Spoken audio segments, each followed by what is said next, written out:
Maaabot lahat ng iyong inaasam. Kasipagan ng sagot, salat ka man sa kayamanan. Buksan ang pahina ng mga aklat ng karunungan. Edukasyon ating kailangan, kamamangan ating iwanan. Please! Ating lilipalin, ating papawin, ating tanawin. Bagong panasa ay muling tatanawin. Kinabukasan pagbibayin.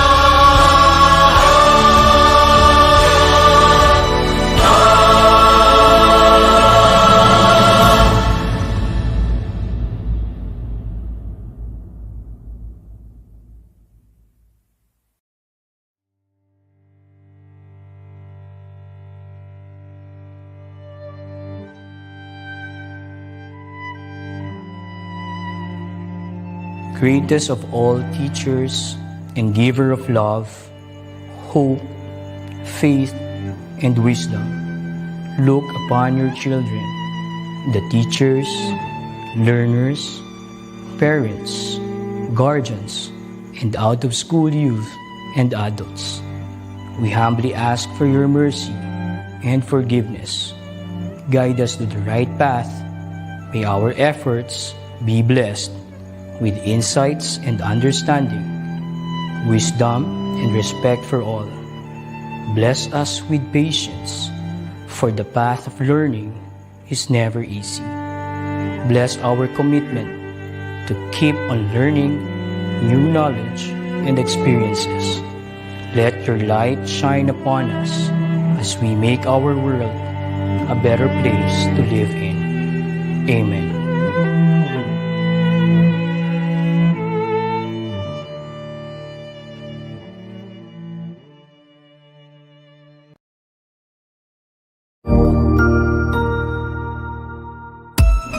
Magandang araw! April Marcas po, ang inyong pretty ate sa EdTech Unit. Alam ba ninyo na may webinar o online training session ng EdTech Unit tuwing Sabado? Ang araw na ito ay nakalaan para sa ating mga mahal na kaguruan upang turuan sila ng mga bagong kaalaman at kakayahan sa paggamit ng mga bagong software at applications para sa pinaka-epektibong paraan at lubos mapagpusay ang kanilang paraan ng pagtuturo. This is also a refresher session for our beloved teachers to enhance their skills in technology. Every Saturday, we will conduct webinar sessions for teachers about the use, advantages, and relevance of different blended learning software applications. Ang webinar seryeng ito ay magsisimula ng alas 9 ng umaga hanggang alas 12 ng tanghali para sa morning session. Magsisimula naman ng alauna at magtatapos ng alas 4 ng hapon ang afternoon session. You can watch us in our DepEd-EdTech Unit Facebook page, Educational Technology Unit YouTube channel, DepEd Tayo, and DepEd Philippines. Kita-kits tayo tuwing Sabado!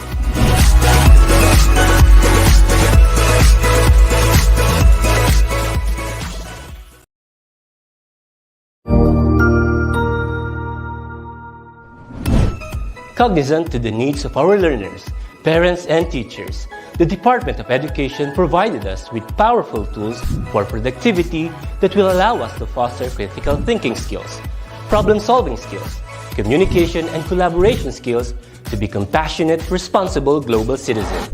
Join us and discover new ideas in our series of professional development training program with the ICTS-EdTech Unit and Microsoft Education Philippines. Together, we will equip our learners and empower our fellow educators for a dynamic future. Para sa bata, para sa bayan, at para sa guro. Sulong Edukalidad.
Yes, isa na namang napakagandang hapon sa ating lahat, lalong-lalo na sa ating mga kapaguro, mga mahal na mga magulang at mga mag-aaral from Luzon, Visayas, and Mindanao na laging umaantabay at sumusuporta sa mga programa ng ating DepEd, EdTech, and also, ito ay under ng Microsoft Education. Ano ba yan, Kap? Talagang na-excited kasi ako Kap by. Under ng certification, nauutal ako, Certification and Professional Development Program. Ako po ang inyong lingkod, Kap Sheila. Talagang unang-una, Ayan, from SDO Marikina. Magandang hapon sa'yo, Kapbay. Warahmatullahi ta'ala wa barakatuhu. Magandang hapon din, aking kapatid, Doc Sheila. Ayan, at sadya nga naman talagang napakaganda ng hapon dahil naman tayo ulit sa ating laging pinaka-aabangan na programa ng Microsoft Education sa buwan ng Marso sa ating Microsoft Talk. Ito, alhamdulillah. Ayan, ako nga po pala si Kapbay from SDO Cotabato City, ang inyong EdTech specialist. Ayan, at bago tayo, Ma'am Doc, shoutout muna, please. Yes, shoutout muna tayo. Talagang nauutal ako unang-una pa lang, Okay, shout out tayo sa kay Ma'am Maria Cecilia Vasconcillo. Good afternoon po sa inyo, watching from Lucrecia R. Casilag Senior High School, SDO Quezon City, and also from Miss Maris Panaga-Alamag. Good afternoon din po sa inyo, watching from San Isidro West, Santa Maria Isabela, and Mitch May Calonia. Maulan pala sa kanila from Basilan. Okay, Kapdoc, Bay, hayaan mo naman ako makapag-shout out sa sarili kong SDO Marikina City, our dear Superintendent Cheryl Gayola, and also to my ever supportive na tagdita na principal, Dr. Jeffrey Trinidad. Ayan.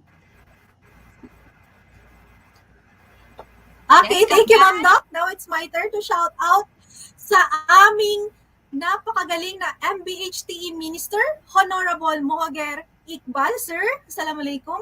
To our ever dearest SDS, Dr. Concepcion Ferrer Balawag, Alhaja Saso 5, my ever supportive principals, Sir Shafa Elgiani, and to all my teachers sa MBHTE BARM, to my SDO family, Cotabato City, and of course, sa lahat ng kapwa ko guro na nanonood yan sa aming Cotabato City Central Pilot School. Hello po sa inyo, magandang hapon.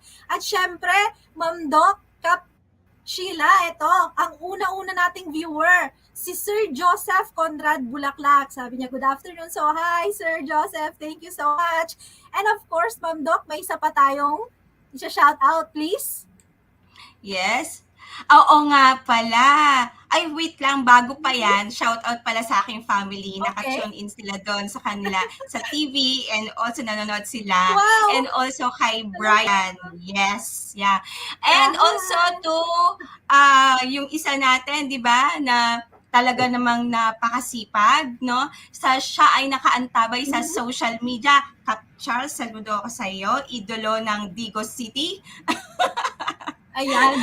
And also to our team leader, Kap Madge. Ayan. Hi, Sir Kap. Doc Sheila, alam mo ba na ang ating programa ngayon ay nakikisa sa pagdiring ng buwan na kababaihan?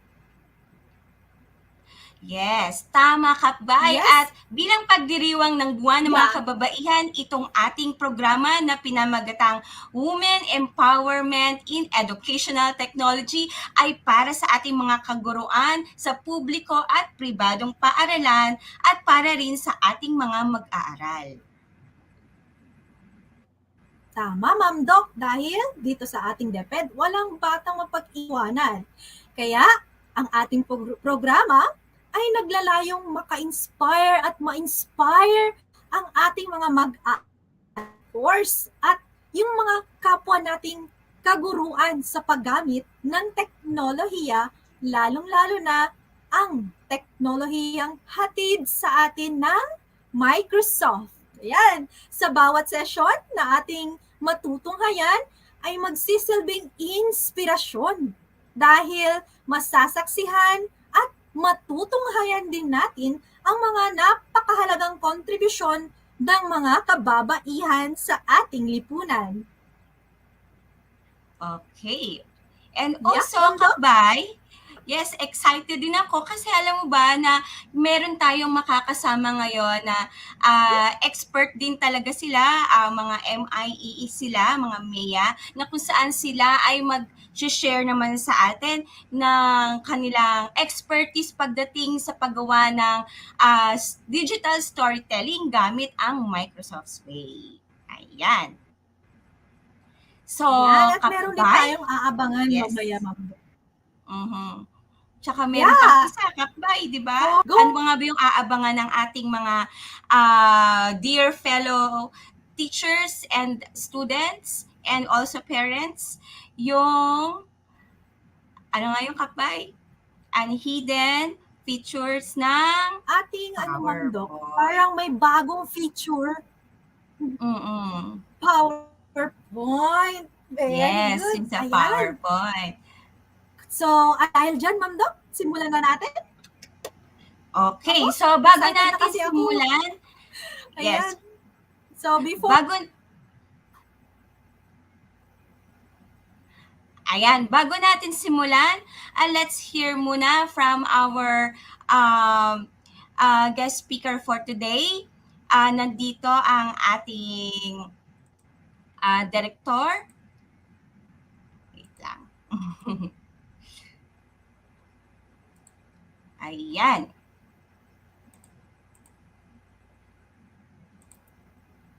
Let's hear from Director of the ICTS-EdTech, Abram Abanil, to give us the opening message.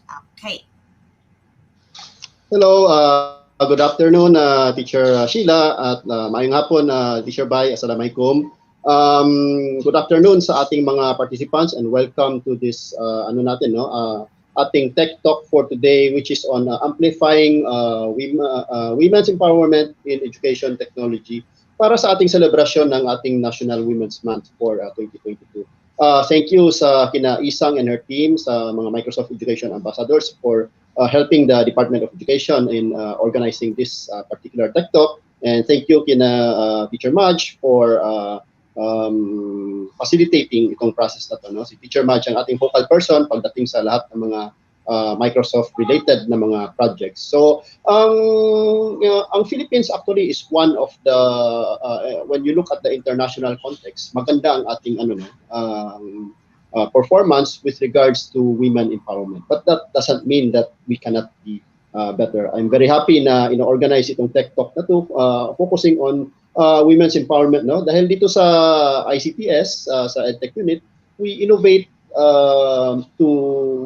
and find new ways in making education technology more relevant, not just for delivering education, not just for making us better teachers, not just for making our students better learners, but also for making our women, our Filipino women more empowered. No? So thank you again sa ating mga organizers in this activity for looking for new ways in which we can make use of technology to help in empowering our Filipino women. Of course, we can never be perfect, but we can always be much, much better. So thank you again, and we hope that you can learn a lot from this tech talk that we have today. Magandang hapon sa inyo. Ayan. So, napakaganda na... Thank you so much, thank you so much. Abanil. Yes, maraming salamat po sa inyo. Napakaganda ng message ni Director Abanil. So, Kapbay? Yes, Ma'am Doc. So, our next will give her opening remarks was a woman of strength and an epitome of an empowered woman. Education programs lead from Microsoft Philippines, Miss Clarissa Segismundo. Hi, Ma'am Isa. Hello, Teacher Bai and Teacher Sheila, and to everyone tuned in today. Magandang hapon din, Director Abram, and to the ETU team. Assalamualaikum. Marami tayong, I'm sure, na female learners and teachers who are tuned in today. So before I start, my short message, I just want to do this quick exercise with you. Para sa ating mga learners ngayon, the female learners, mothers, and teachers, can you just repeat after me? Say this. This is important as self-affirmation. Say this. I am strong. I am brave. I am strong. I am beautiful inside and outside. Again, I am strong. I am brave. I am beautiful inside and outside. Okay, good afternoon. So sa Microsoft, I'm glad that, and I'm grateful that DepEd invited Microsoft to be part of this event. At Microsoft, we are celebrating International Women's Month, and as a mother, daughter, as a friend, as a sister, and as a leader in Microsoft, it's a good time for us to acknowledge and recognize the achievement and the resiliency and the strength of the women in our lives, and us as women during these challenging times. Iba't ibang klaseng roles ang ginagampanan ng babae sa buhay natin, lalo na sa industriya natin. Whether it's in the healthcare industry, because we have our frontliners, whether it's retail, banking, education industry, we all have our jobs and roles to play, but at the same time, we also have our jobs and roles to play at home. Our teachers teach students remotely while they care for their own children in their home. Leaders, women leaders and women employees and business owners and whatever profession you're at, we fulfill our roles and responsibilities in our profession, but we also perform, make sure that we do our best, once we leave that professional side of things and then go back to our loved ones, right? Whether you're single or you have a family, meron din tayong role bilang mga babae. ang naging impact ng crisis natin ngayon sa atin, no, ng pandemic, only confirms that all the more it's important for the industries and the world to invest in the skills development of women. We are glad and we are lucky that the DepEd and Microsoft partnership is anchored on that as well. We are not just empowering teachers and learners in general, but we also have a focus on empowering women in our industry. And when we say empowering, that means pagdating sa education, what are we doing? Pagdating sa career development, how are we addressing it? When it comes to the being of women and their growth, how are we addressing that and how are we contributing to society to make it a better place for women? I am saying this context not to prove who's the better gender, but to make sure that whether you're male or female, we both coexist, we support one another, we treat each other with respect, and we are able to empower one another and just give equal opportunities to one another. Talk about our commitment to support and provide equal opportunities would translate into number one, continued education and awareness for our female learners. So let's start them young. Nag-uumpisa rin to sa how we treat them in the classroom and how we treat our female learners at home. Equal opportunities at work and giving our young students the opportunity to think about ano ba yung mga careers na pwede ko rin gawin maski na babae ako. A lot of times we stereotype those. We say pag babae ka lang dapat ganito lang ang kurso mo, dapat ito lang ang alam mo. I feel that it's important that we are able to communicate properly to our young female learners that there are limitless possibilities. They can be whatever they want in terms of how they want to grow and learn and grow their journey, diba, as a student, then eventually how they view their career. Mabigyan sila ng tamang opportunity to explore, not stereotype them in certain courses and certain interests, and then give them the option to say, okay, I've looked at this, and it isn't for me. I've looked at technology. I want to be an engineer. I want to be an astronaut, or I want to be a data scientist, because after all, hindi lang pala lalaki ang pwedeng mag-explore ng courses and career in technology. These are the kinds of opportunities and waking moments that we want to promote to all our female learners.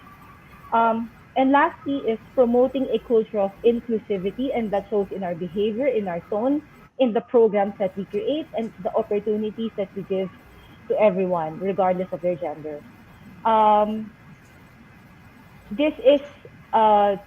This doesn't happen overnight.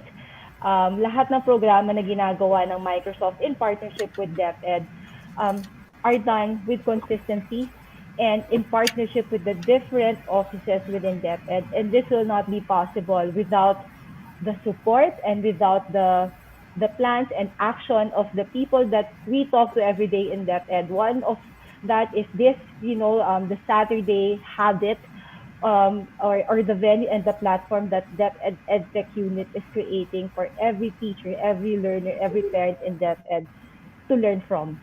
So maraming salamat ulit DepEd at maraming salamat sa lahat ng sumusuporta sa empowerment programs natin para sa community ng DepEd. Good afternoon everybody and happy International Women's Month.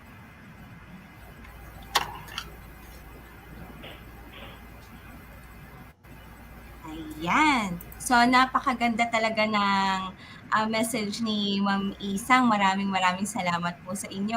Lalong-lalo na yung sinabi ni Ma'am Isang na regarding dun sa equality, kahit na mapalalaki man o na babae ka man. So, we just have to support each other.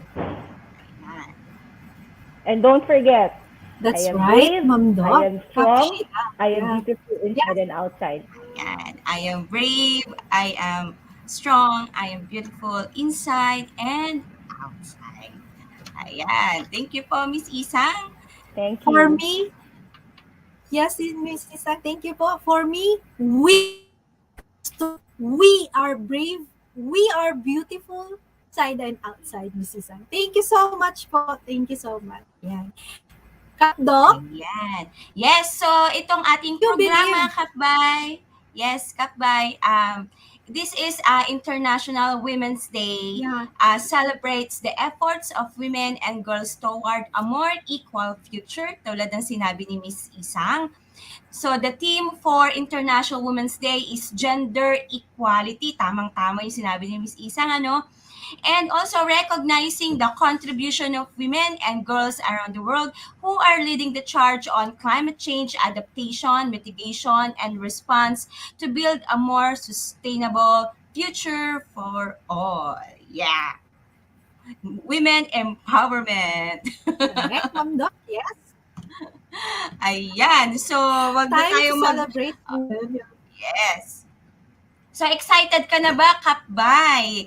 Para simulan natin yung ating session. Yes, Ma'am Doc. Kap Sheila. So, yung ating First speaker, Ma'am unang-unang... Doc Sheila. Yes, yung ating unang-unang speaker for today. Okay. So, she's a strategic leader for the Assure business. Let me read first.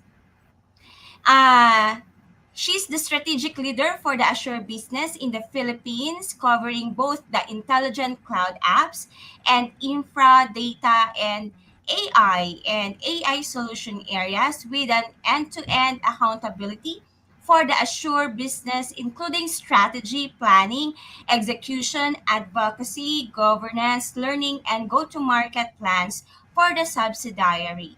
She has been in the telco or IT industry for 13 years and led a team that manages or handled conglomerates and gaming companies and had been an advocate of cloud and digital transformation. So let's have Miss Anne Garcia who's going to share with us Tech Startup for Youth. So this is for showcasing women technopreneur that serves as an inspiration for our.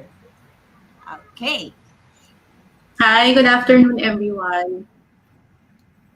Yes. Hello, Miss Anne. Yeah, hello, good afternoon. Let me share my screen. Okay. Yes, Miss Anne, please. There.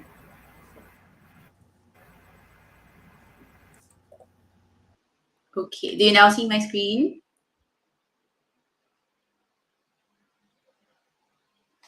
Can you hear me, guys? Hello. Yes po. Okay po. Audible and visible po. All right. So hello, everyone. I'm Anne Garcia. I'm the Azure Business Group Lead at Microsoft Philippines. So I'm so excited and grateful to be here. I once actually dreamt of having the chance to inspire others, especially the kids, because I was once one. God has given me the opportunity for this opportunity and hopefully a bigger audience to inspire. And so thank you again, DepEd, for having me. Okay, let's start off. Okay. In your early years, and probably now, you've probably been asked, what do you want to be when you grow up? And most likely, you know what you want to be when you grow up based on a different influences like your own goal, your purpose, and what you see in the environment.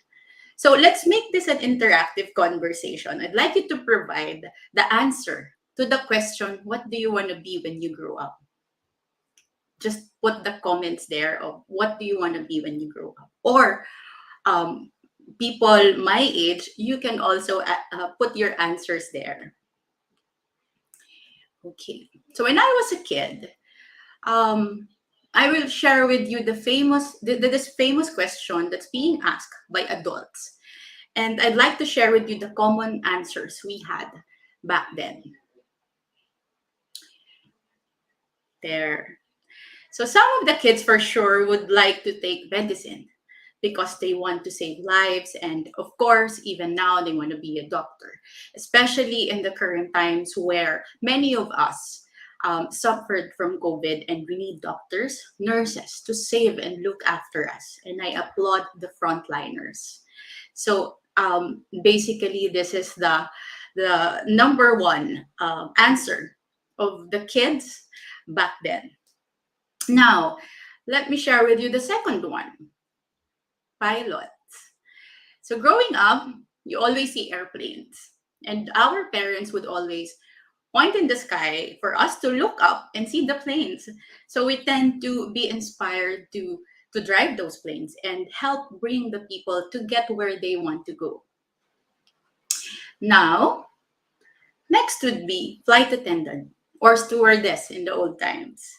We also aspire to be a flight attendant because we know they are helping the pilots by ensuring the passengers are taken care of during the flight.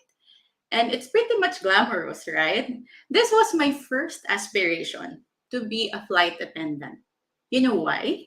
Because I have an aunt that is one. So again, environment. I love how she looks and the chocolates that she carries after the flight. Later on, I realized that I have a motion sickness. I'm scared of turbulence, so this is not for me. Now, next would be, this also comes with a vision. This is lawyers.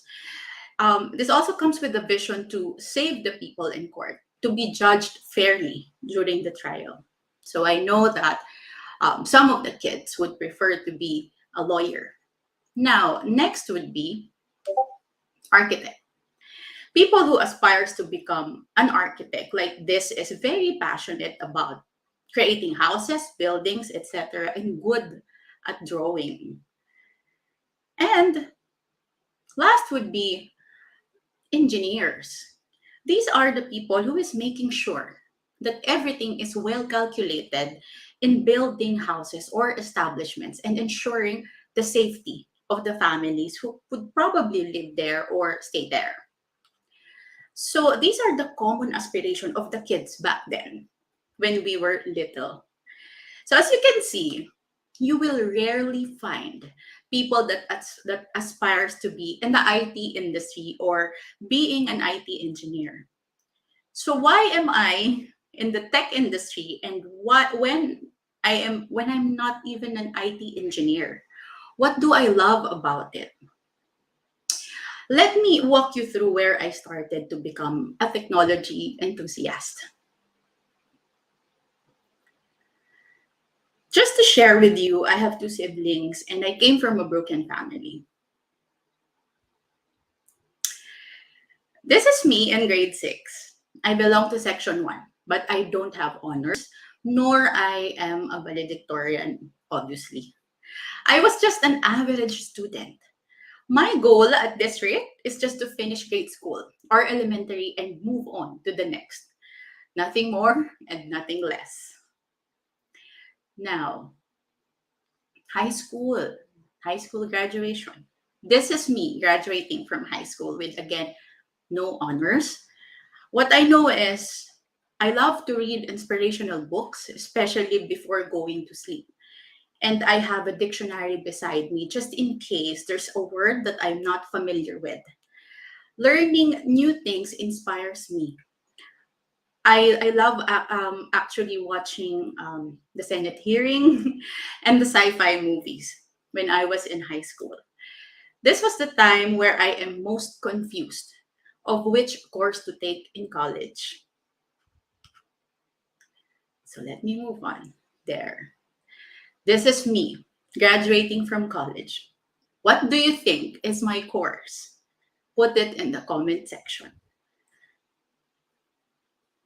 Okay. So my course is business management. For me, the safest course at the time because I haven't decided on what I really want to be. But there's one thing I'm sure about. I love Star Wars. Who wouldn't be? So there. Can you guess who is the character I'm trying to portray there? But do you know why I love Star Wars? Since I was a kid, we would spend hours watching Star Wars movies in VHS tapes. I was fascinated about the technology, the robots R2D2 and 3PO, the lightsaber, the spaceships, and how advanced their system is. And I guess this is where I started to embrace technology. I started working in an ISP company after graduation, then telecommunication company, telco. Let me show you where my career in technology had begun.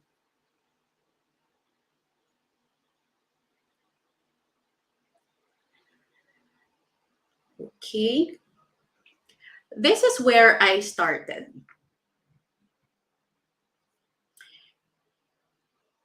I was a salesperson in my previous company, and I used to sell internet connectivity way back, I think, 2007. This is a diagram of how internet works and where does it connect to.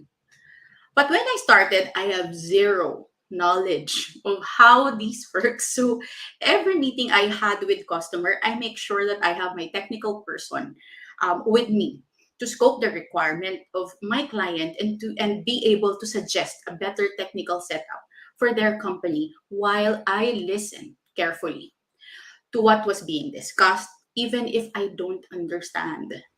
I make sure that I have my pen and my notebook so I can write the items that my pre-sales engineer is talking about. And you know what I do after the meeting? I sit down with the pre-sales engineer over coffee and asking him to educate me one by one of the solutions he had suggested and why is it the best for the customer setup. I kept on asking because I wanted to learn. I believe um, all things can be learned if you have a zero technique, even if you have a zero technical background. Now,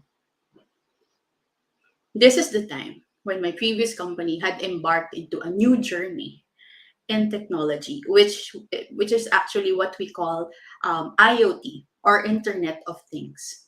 At this point, I am in the stage where I already understood how different technologies can help in automating the operation of our customers so they can focus more on other important matters of the business.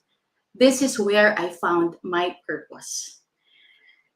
Because imagine I help them with their, let's say, from procurement to delivery of their goods to their customers. I make sure that the system works fine for them. I want every customer that I had to be successful. And to be able to do that, I should know and understand the ecosystem of their business, from their internal process to the process of how they deliver goods and services to their customers. So I would be able to suggest the right solutions or technology solutions for them.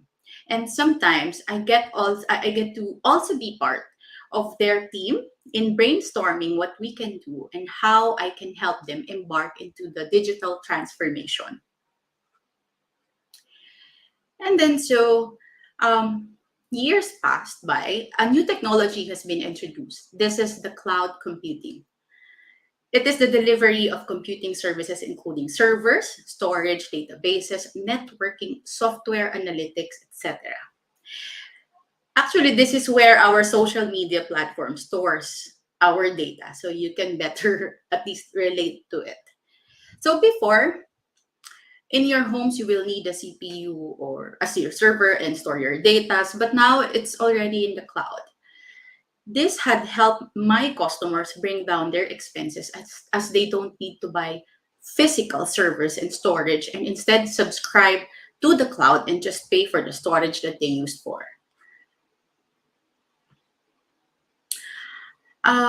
Also, another solution that I got interested in is cybersecurity.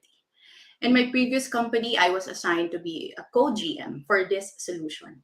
I make sure that our solution specialist would really get to the conversation with the customer, understanding the need for security and being able to deploy as fast as we can. Because I know that this is critical to their business.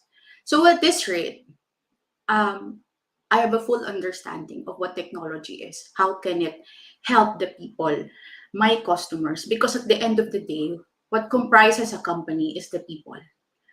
So I make sure that I make my customers' lives easier, and they get to sleep well at night. And where did it get me?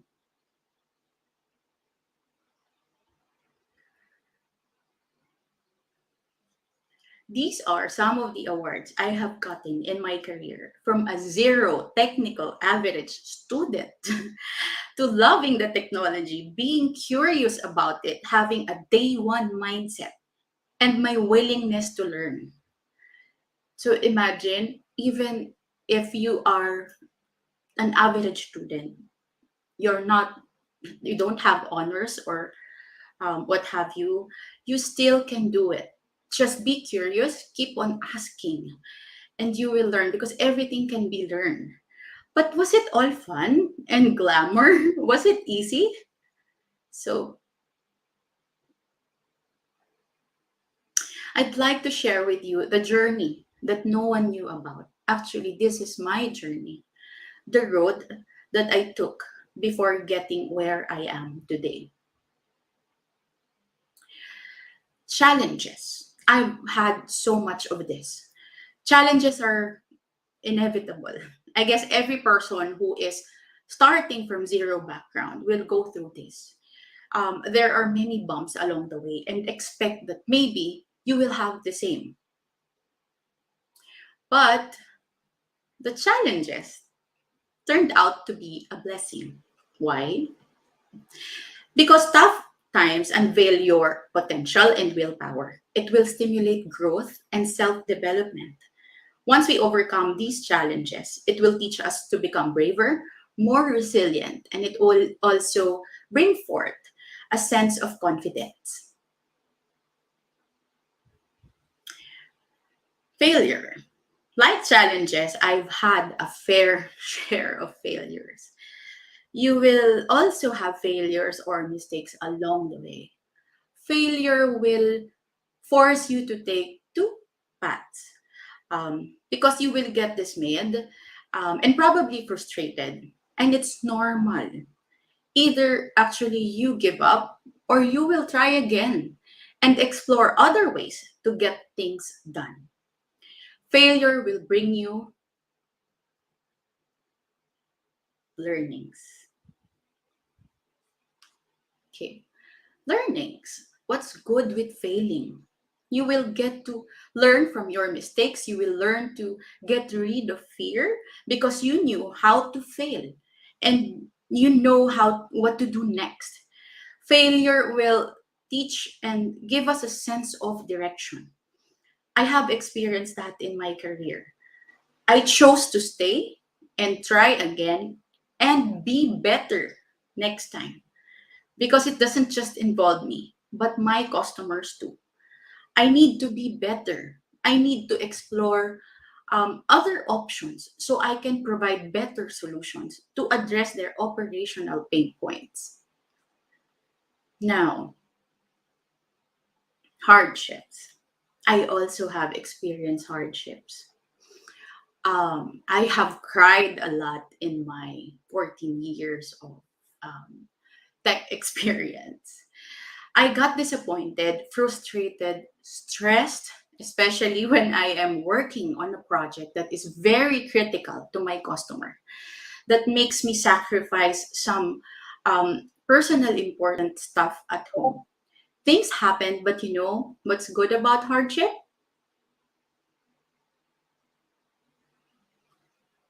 It teaches you hard work.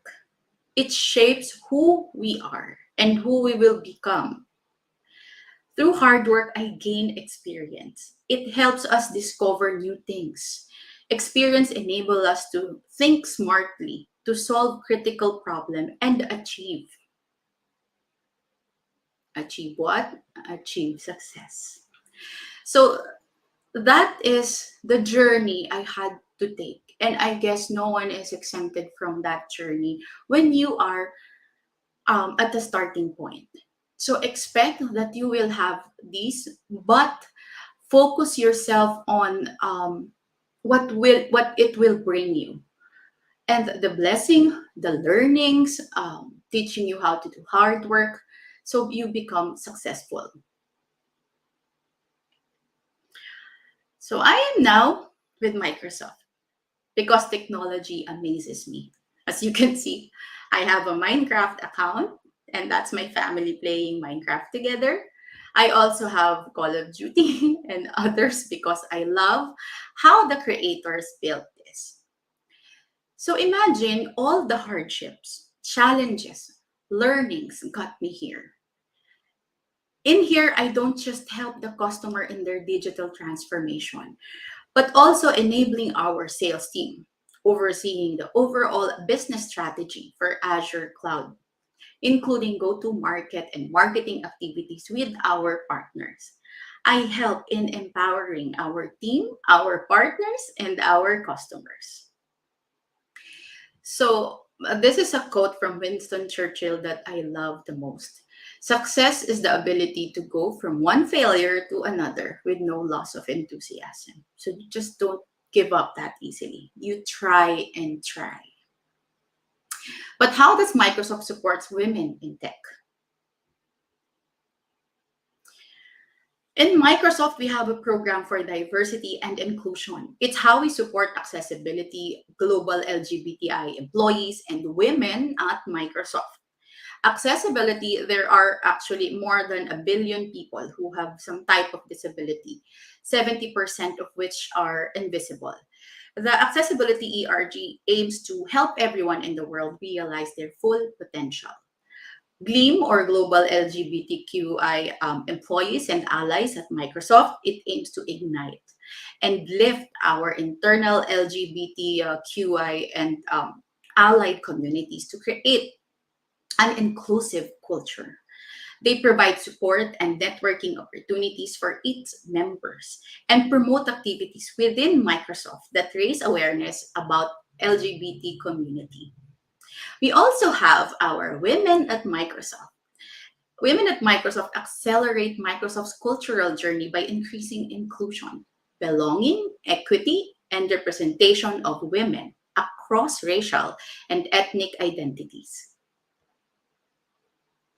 This is our North Star and two main things we want to do this year. Number one, we want to create the culture and mindset of diversity and inclusion in Microsoft Philippines.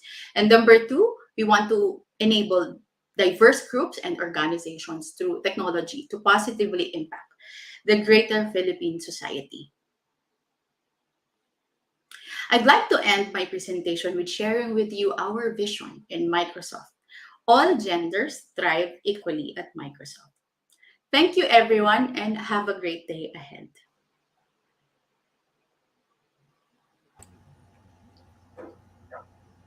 Ayan. So, thank you so much, Miss Anne Garcia. So, napakaganda talaga ng shinare sa atin ni Miss Anne Garcia. Just like me, hindi rin talaga ako IT. Business ad graduate ako, Kapbay and Miss Anne. Ah, How about, so it doesn't stop you Yes. from going into yeah. technology. Talagang yung Nothing love will mo. stop us. Yes, pero talaga before, gusto ko rin talaga na maging IT talaga yung parang analyst ka or programmer ka. Pero so, nung time kasi natin na yun, hindi pa talaga kakaumpisa pa lang yung mga ganong kurso. So, pero yung love mo sa technology, yun yung nagda-drive sa'yo. At hindi lang dahil sa tayo ay babae, na babae lang, na syempre, dito may kakayahan din tayo na talagang yung skills natin and creativity ay talagang naipapakita natin by means of technology. Yeah, you have to have that purpose on why you're doing things and why you want to learn things. Yes. Thank you po, Miss Anne. Thank Yes. you, everyone. Thank you po. And also to O nga pala, para ano natin, no, i-award natin yung ating certificate kay Miss Anne. Ayan, wait Yes, lang. Ma'am Doc, please.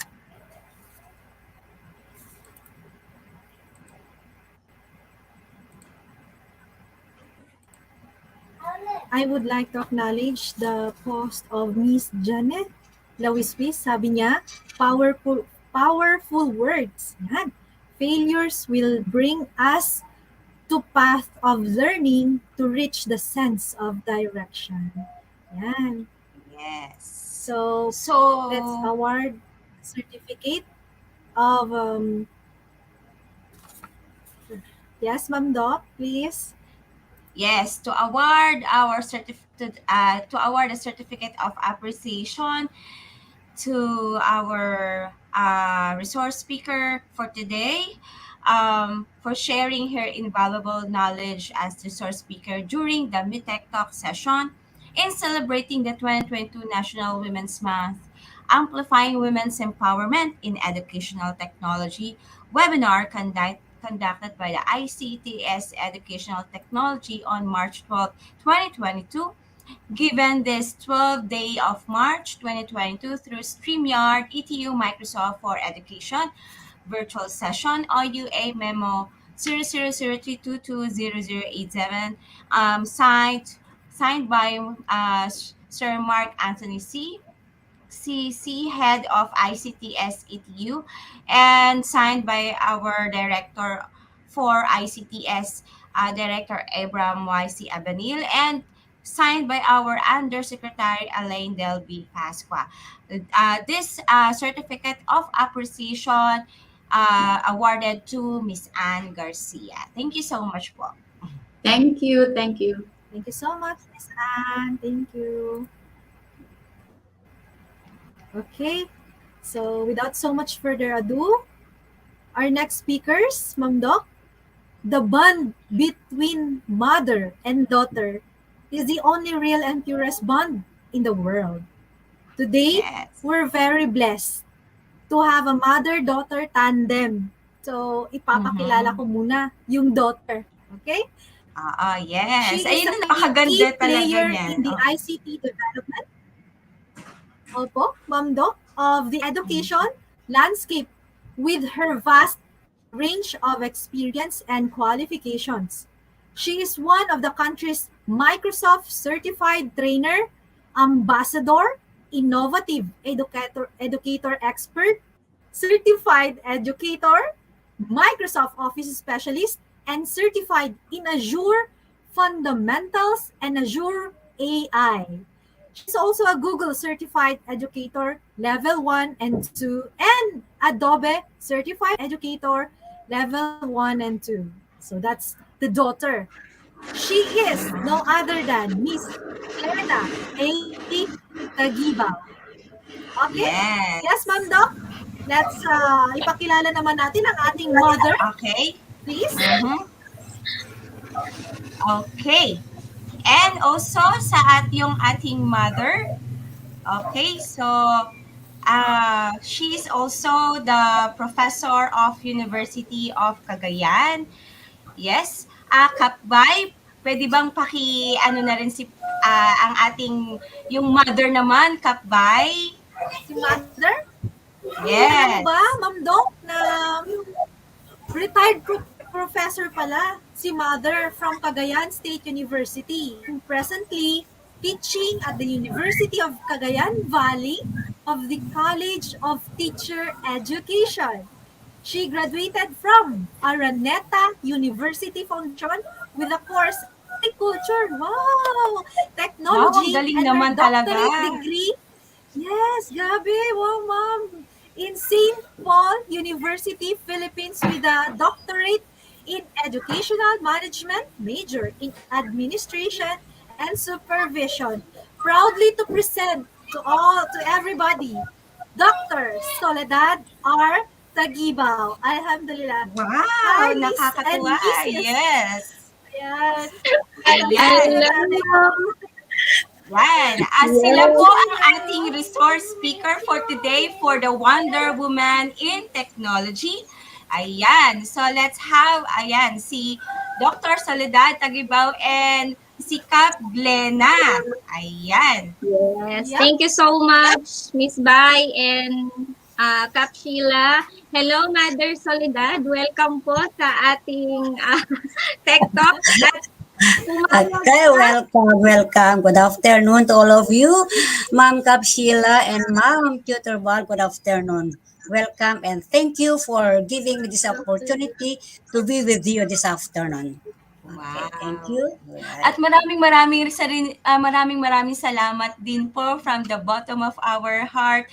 Talagang pinaunlakan niyo po ang aming imbitasyon po para kayo po ay maging resource speaker po namin ngayon sa aming Tech Talk. Talagang ito po ay nakaka-inspire po ito sa ating mga kaguruan. Ayan. Talagang excited na kami na malaman ang story ni Mother. Yes.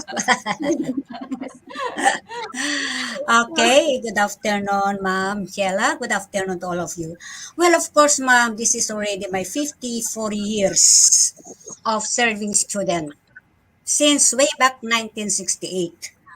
And proud to say that during those time, I was only using a mere ball pen, pencil, and a chalkboard. That's why with this invitation and with this technology that we are embracing now, this is only the time that I was really what? Emoted. What I mean is I didn't have any interest about it. But because of our during times, we only try now to make use of our ball pen with overnight of making lesson plans together with typewriter. In fact, we started with typewriter for encoding our test questions, but that is the only finale. Only this time, ma'am, that was the year that we didn't expect our visitors of the world virus, which not one of us know the time and what effect that was given to us. Unfortunately, during that time, that was way back 2019, and this is almost 2 years, I really got amazed and interested with embracing the use of technology.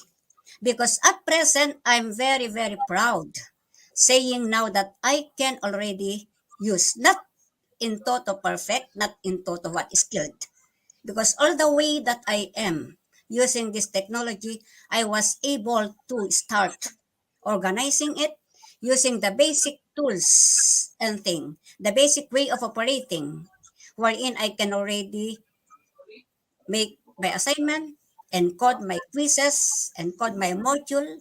I can already open my lesson every day, now and then. So with this kind of technology, it is not new to us. During this time, it was already there. Only that there was no particular time that we are given that opportunity. Wherein these things was invented during our years, way back 1988. So with this experience of teaching almost 54 years, because I was then started 1968 from the remotest barrio of Cagayan, hiking 12 hours going to that particular barangay. And from there, I cannot just imagine how I was able to give molding, shaping the students from that particular village where I started rendering my service. Because my point there is to teach and to share what I have possessed. Not measuring, for example, the monetary aspect for it, but the point that I am very honest to say, I am proud of shouting to the world that sometimes I will be able to meet my students from the elementary where they became the principal of the barangay high school where I started teaching. They became the principal of the elementary department. And most often, some of my students with a series of going from one place to another with that particular ball pen only with pencil and board. There we are. I was able to be proud and happy to share that I molded them. I didn't try to measure out what would be their dreams. But the fact that sometimes I can meet them in the downtown, they are saying, Mom, I am like this, and so forth. I'm very happy that some of my students are really better than me. They are not the district supervisor, director of such, they're a doctor, abogado, and yet I am still very proud of dealing with my students now, dealing with this particular online system of learning, wherein I will always tell to my students that learning is not, there is no end of learning. With the presence of this pandemic, ma'am, to all of us, with the introduction of our Microsoft Teams, there we are, it's quite very hard before to manipulate.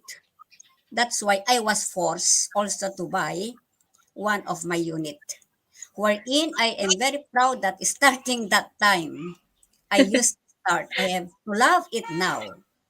Just only using it for the purpose of sharing to my incoming students who are also interested to be taught whatever their dreams will be. The most important is with this pandemic now, we can cater them. They can access to us what they wish. And we can also accessing to them what we can share to them through Microsoft, through that technology, with the sponsorship of course, technology and their use of internet. In fact, I am honestly saying to my student that they are better than me. Really, ma'am, Sheila, I'm not fan of using YouTube. I'm not fan of using whatsoever, but the more that I am having this unit, I really, I really learn a lot from it. So with this particular tech that you are giving, this is not only for me, but this is for our future educator.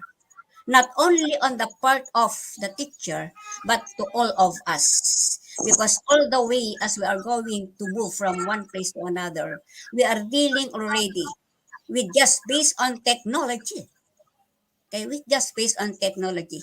So what would the improvement of technology after these years to come?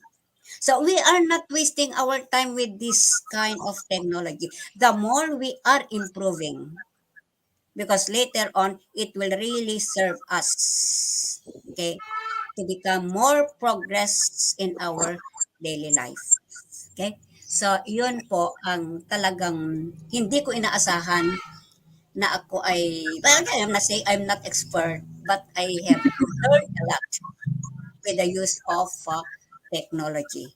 And that is, I am proud of with your program that every Saturday you are sharing us with this tech talk, not for me, but for all of us, the youngs, the children, most especially to those who cannot access online learning on the part of our learners in every places. Kasi not all of them possesses a unit because of some particular factors that are what affected with their way of life.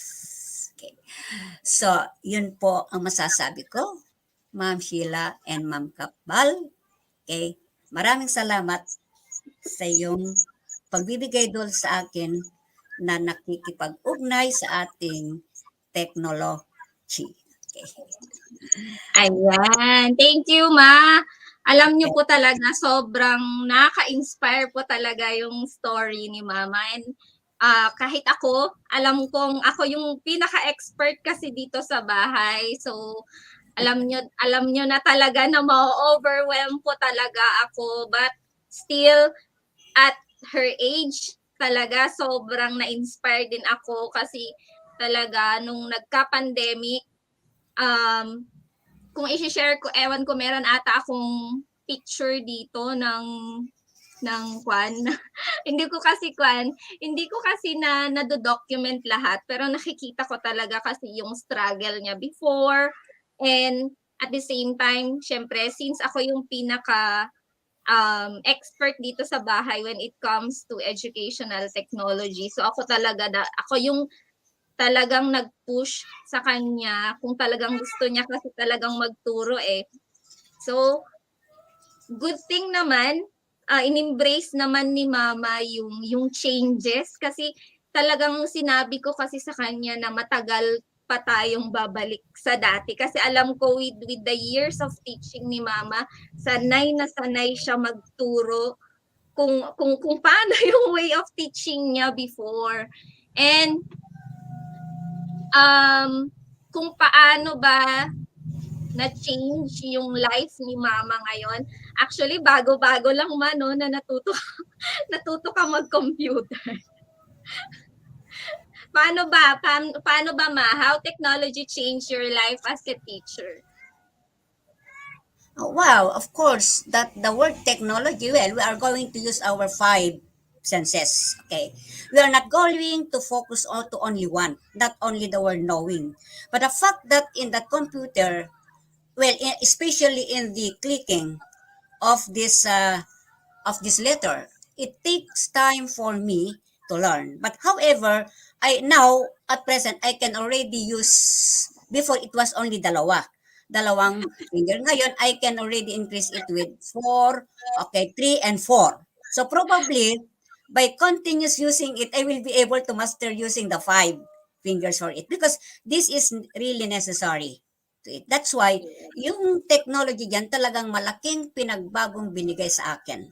Okay. As I was telling before, I did not have any, kahit isang letra man lang na mag-motivate sa akin tungkol sa salitang what technology. But since this is the way now where we have to render service to our learner, I really did my best to what to appreciate. And it takes really a very, very vast change in my life with the use of technology. Okay? So talagang malaking matutulong sa akin ng ating computer ngayon, okay? With especially the Microsoft Teams. Yes. And syempre talagang with technology, ayan, at least sa akin natulungan ko si mama when it comes to her teaching. Hindi man ganun kabilis kasi syempre alam naman natin na it takes time for her to learn the new tools na pwede niyang ibigay sa klase, but then nakikita ko talaga na nandun pa rin yung passion niya in teaching and at the same time natututo pa rin siya. So, ma, how have you integrated tech in your lessons? Ano ba yung mga ginamit mo na dati? Okay, ang mga ginamit ko noon, of course, Manila paper. I just print it out with a Manila paper with my graphic organizer.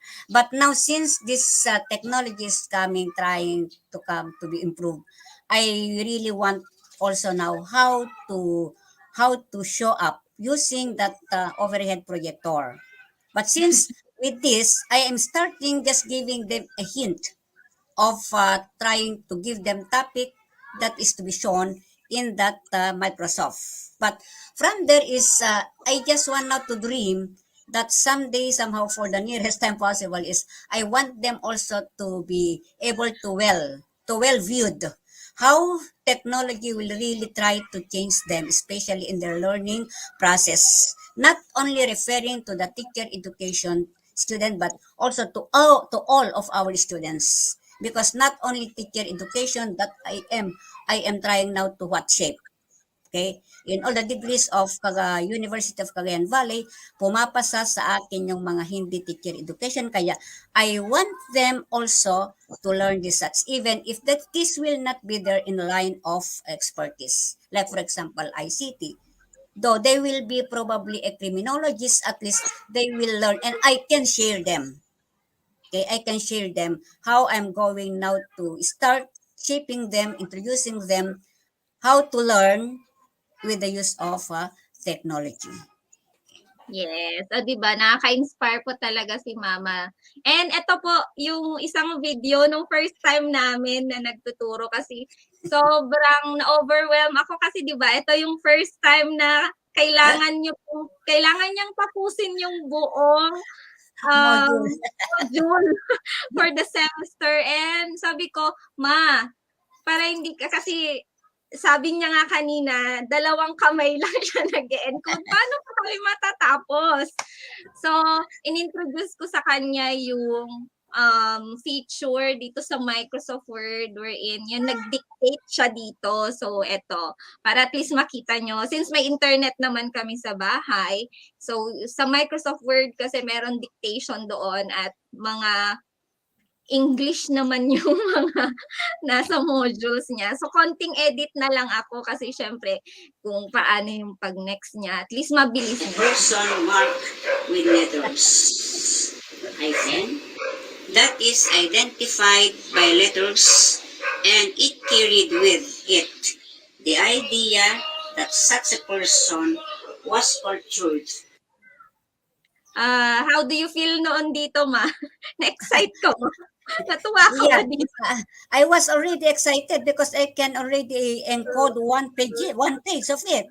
Until such time that I will not stop unless I will have to finish overnight. So when I was able to finish 2 or 3 pages one night, I'm already inspired for it. Though as my granddaughter will always say that kailangan matuto. So I put it in my mind na talagang gusto kong masiayos yung gawin ko. So that I will not always depend on them because I can also do with their, of course, their support. Not only my daughter-in-law, but sometimes the time that I really got confused in the shutting down of my computer, I used to call my grandchildren and they will be the one to teach me how to do this one. And sometimes my grandchildren will have to scold me.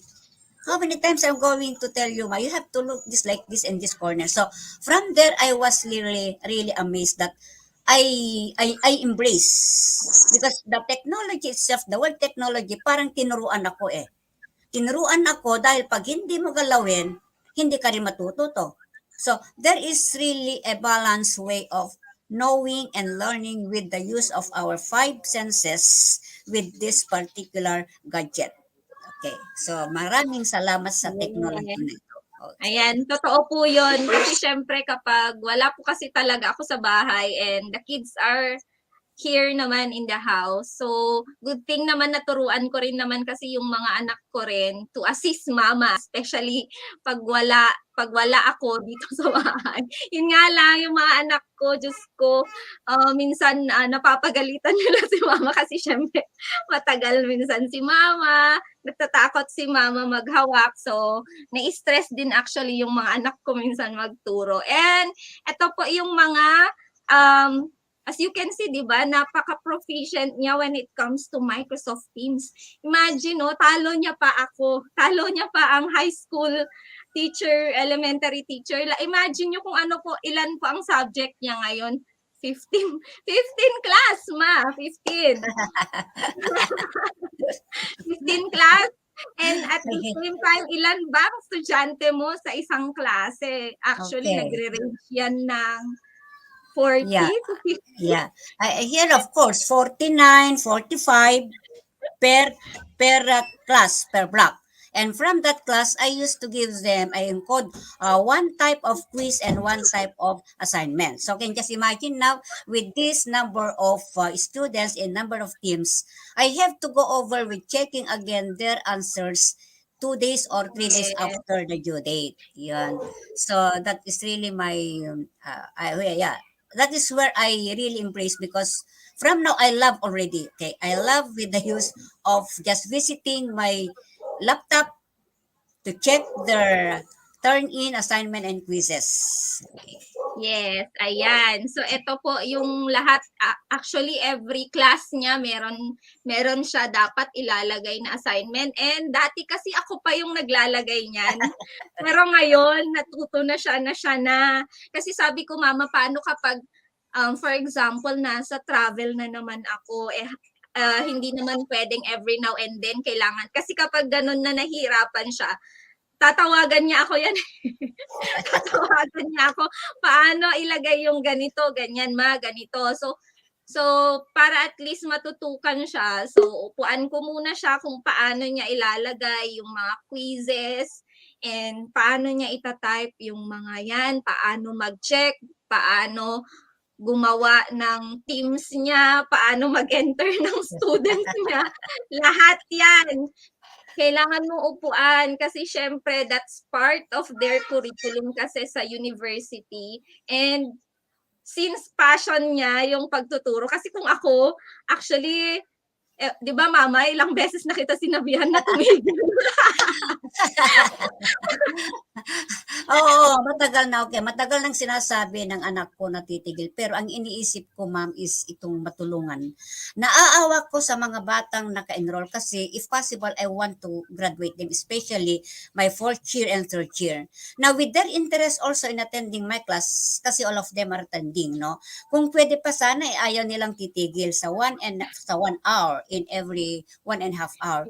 But I was telling them that, well, we just wait for the face-to-face until such time that we will be gonna meet with each other. So from there is, she had been convincing me to stop, but I don't have really that vocabulary because ang inaala ko itong mga estudyante who are also interested to be taught, to be trained for their future, struggling of their life, especially with all this kind. In fact, ma'am, sa pandemic na ito, marami pa rin ang ating mga estudyanteng naka-enroll. At awang-awa ako sa kanila kung ititigil ko. At in fact, they are also interested to me. And this is my also feeling that as long as the university will still give me the chance to accept, well, with my help, with our guidance, okay, our Lord is giving us all the opportunity to embrace all these things. I do hope that I will just continue. Kaya kapag minsan pag sinasabi ni Glenna, makukuha ka pa uli, I'll just keep silence. So, probably maintindihan that silence means yes. Silence means either yes or no. Oo, kasi syempre at her age din kasi inisip ko rin naman na sobrang rapid kasi ng changes natin when it comes to education. And yun nga, hindi ko kasi alam kung paano niya mamaya mabibigyan ng hustisya yung pagtuturo niya with the present technologies that we have now. Kung every now and, lalo na ako, since yun nga, every now and then may mga travel, so ang ginagawa ko na lang, actually meron naka-login po talaga yung account niya dito sa laptop ko, and every Sunday ako na ang nagma-manage yan ng mag-submit ng attendance niya sa school, i-check ko kung kumusta yung teams niya. Kasi ang daming tanong ng mga estudyante niya, so usually ako rin minsan yung sumasagot. And yun nga, give and take relationship lang naman yan sa bahay. So kahit andito ako na expert sa bahay when it comes to technology, may mga sacrifices din talaga akong binibigay when it comes to our family. And andun din naman si mama na at least napaka-supportive pa rin naman niya sa akin, sa amin, sa family.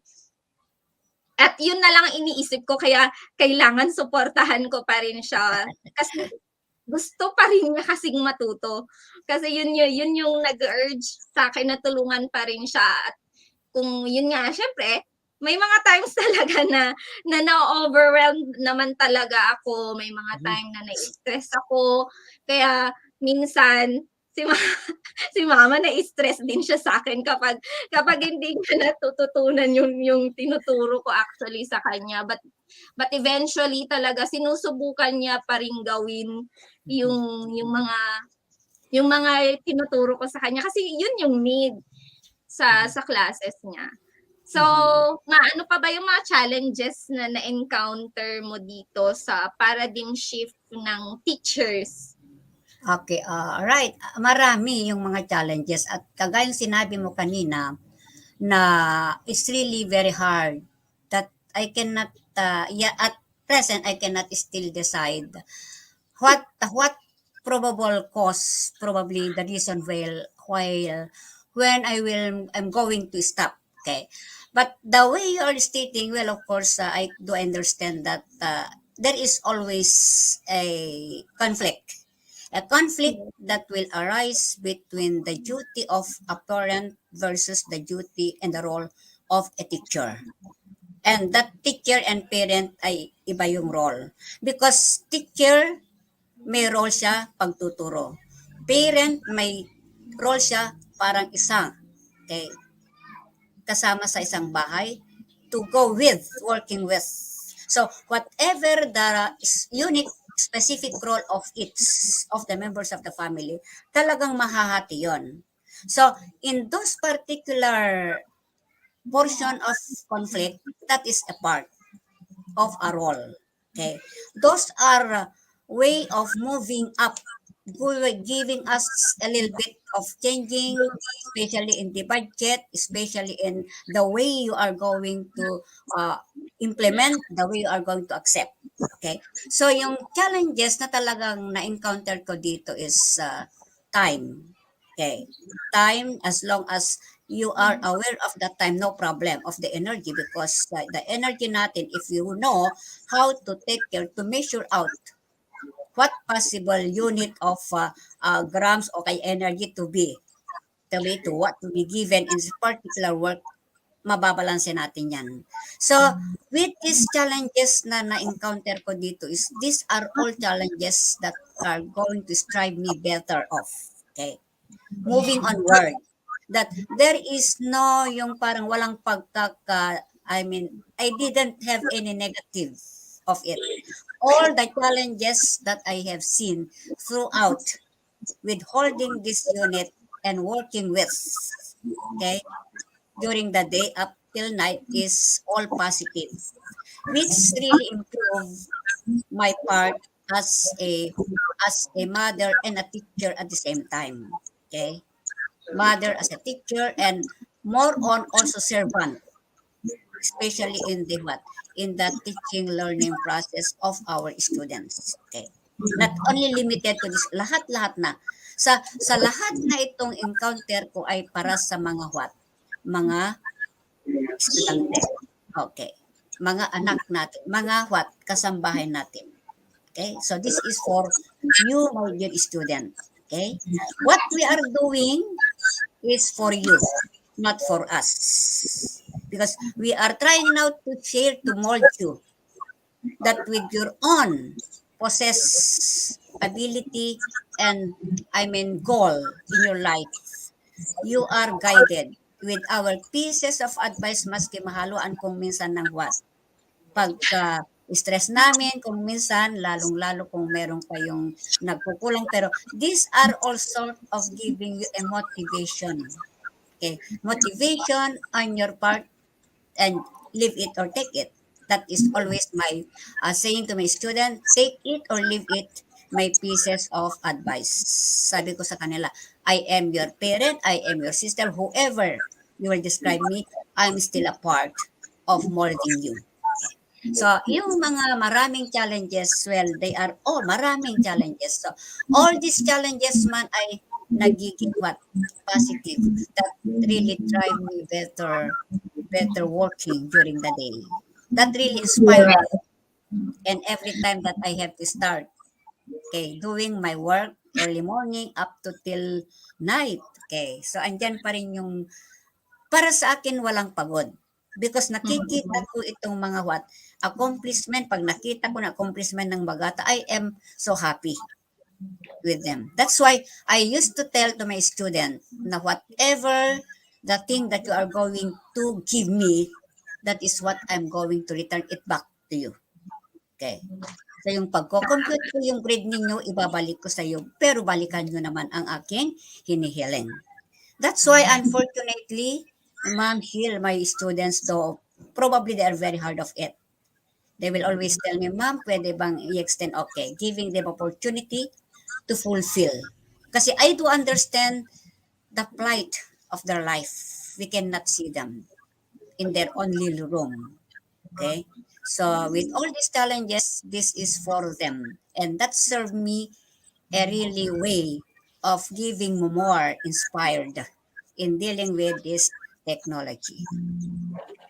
Yan. So, doon naman talaga ako natututo kay Mama kasi sobra yung wisdom niya at syempre with her experience in teaching, malayong-malayo pa yung kailangan kong aralin sa kanya when it comes to teaching kasi napaka yun, so kung ako yan, hindi ko masyadong iintindihin yung mga estudyante kung ibang hindi naman yung binigyan mo na lahat ng opportunity and all. Meron talaga yung pagkakataon na maiinis ka eh. Pero si mama talaga napaka-positive pa rin niya when it comes to dealing with her students. Although minsan, meron din siya yung pagkakataon na hindi naman nagpapasa to, ma, pandemic ngayon, bigyan mo na ng pagkakataon. Meron, yung pinapaalalahanan namin yung isa't isa when it comes to dealing with our students. Kasi syempre, nasanay siya na nung time niya, kailangan dapat sumunod yung mga estudyante sa anong gusto niya. Pero since nagka-pandemic and alam naman natin yung mga challenges at yung kung ano yung mga problema na na-encounter ng mga estudyante natin. So, natututo kami in each other when it comes to our patience with our students, and at the same time, syempre in dealing with the new technologies, the shift of instructions when it comes to dun nga sa school nila, syempre nagbago rin talaga yung administration, the way on how to submit their reports. So, yun. On my part, kasi syempre, kailangan ko talagang i-assist si mama. Challenge ko talaga yung time din. Kasi sobrang na-overwhelm ako ng trabaho. Tapos meron pang i-assist ko pa si mama, i-assist ko rin yung mga anak ko na nag-aaral ngayon with this present na teaching and learning process.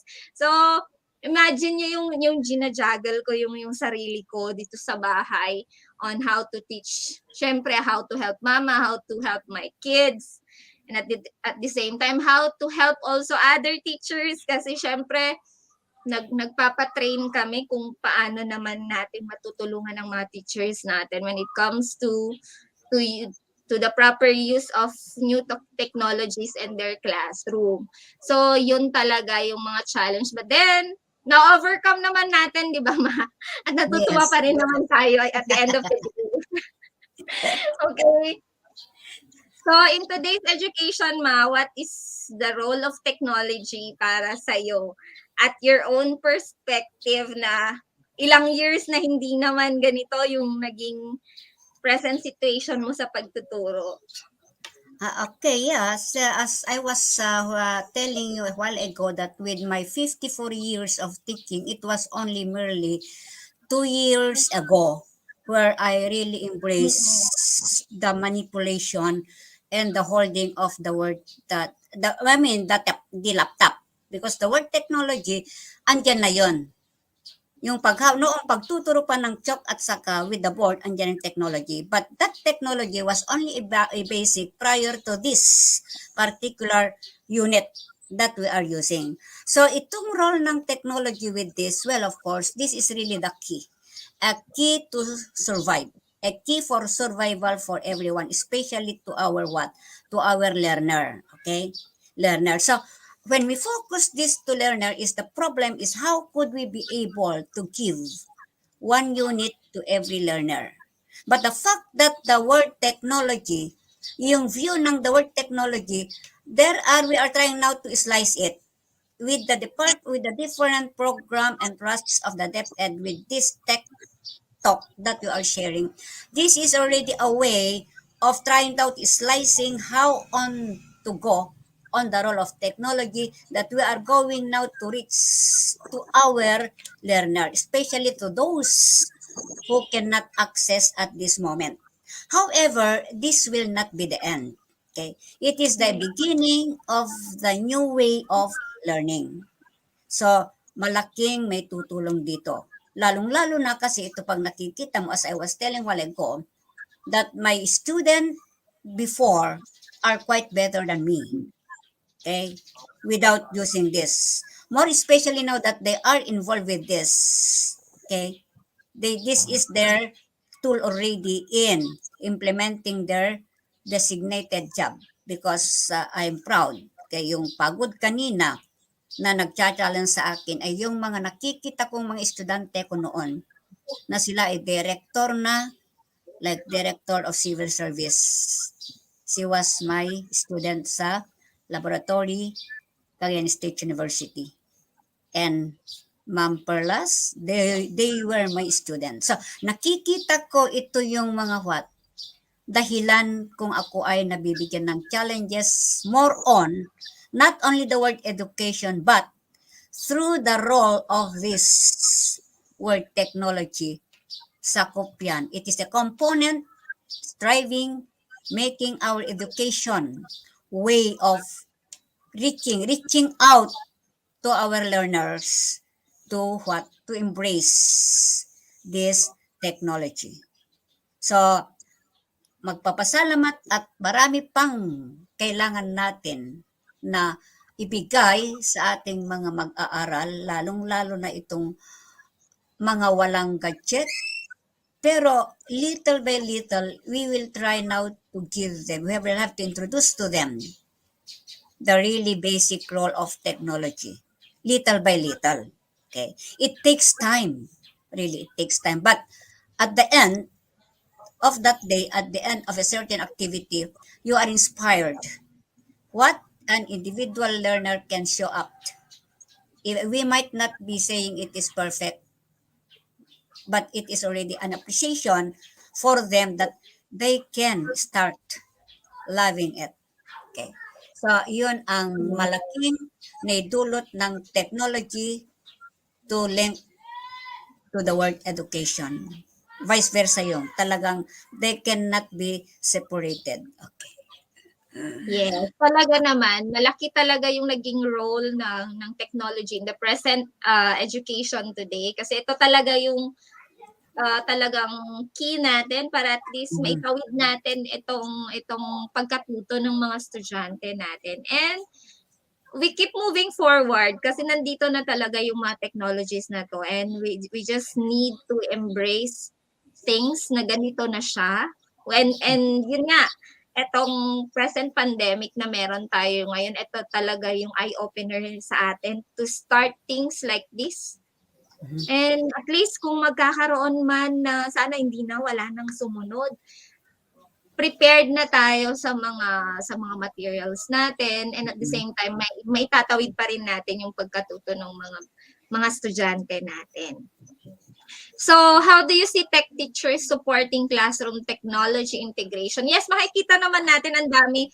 So, just like me, isa akong teacher din na nagtuturo, na nagsusupport sa classroom integration ng mga teachers. But then, ito nga, may mga implications kasi sa teaching and learning. So, for teachers and teaching, ito po yung masasabi ko.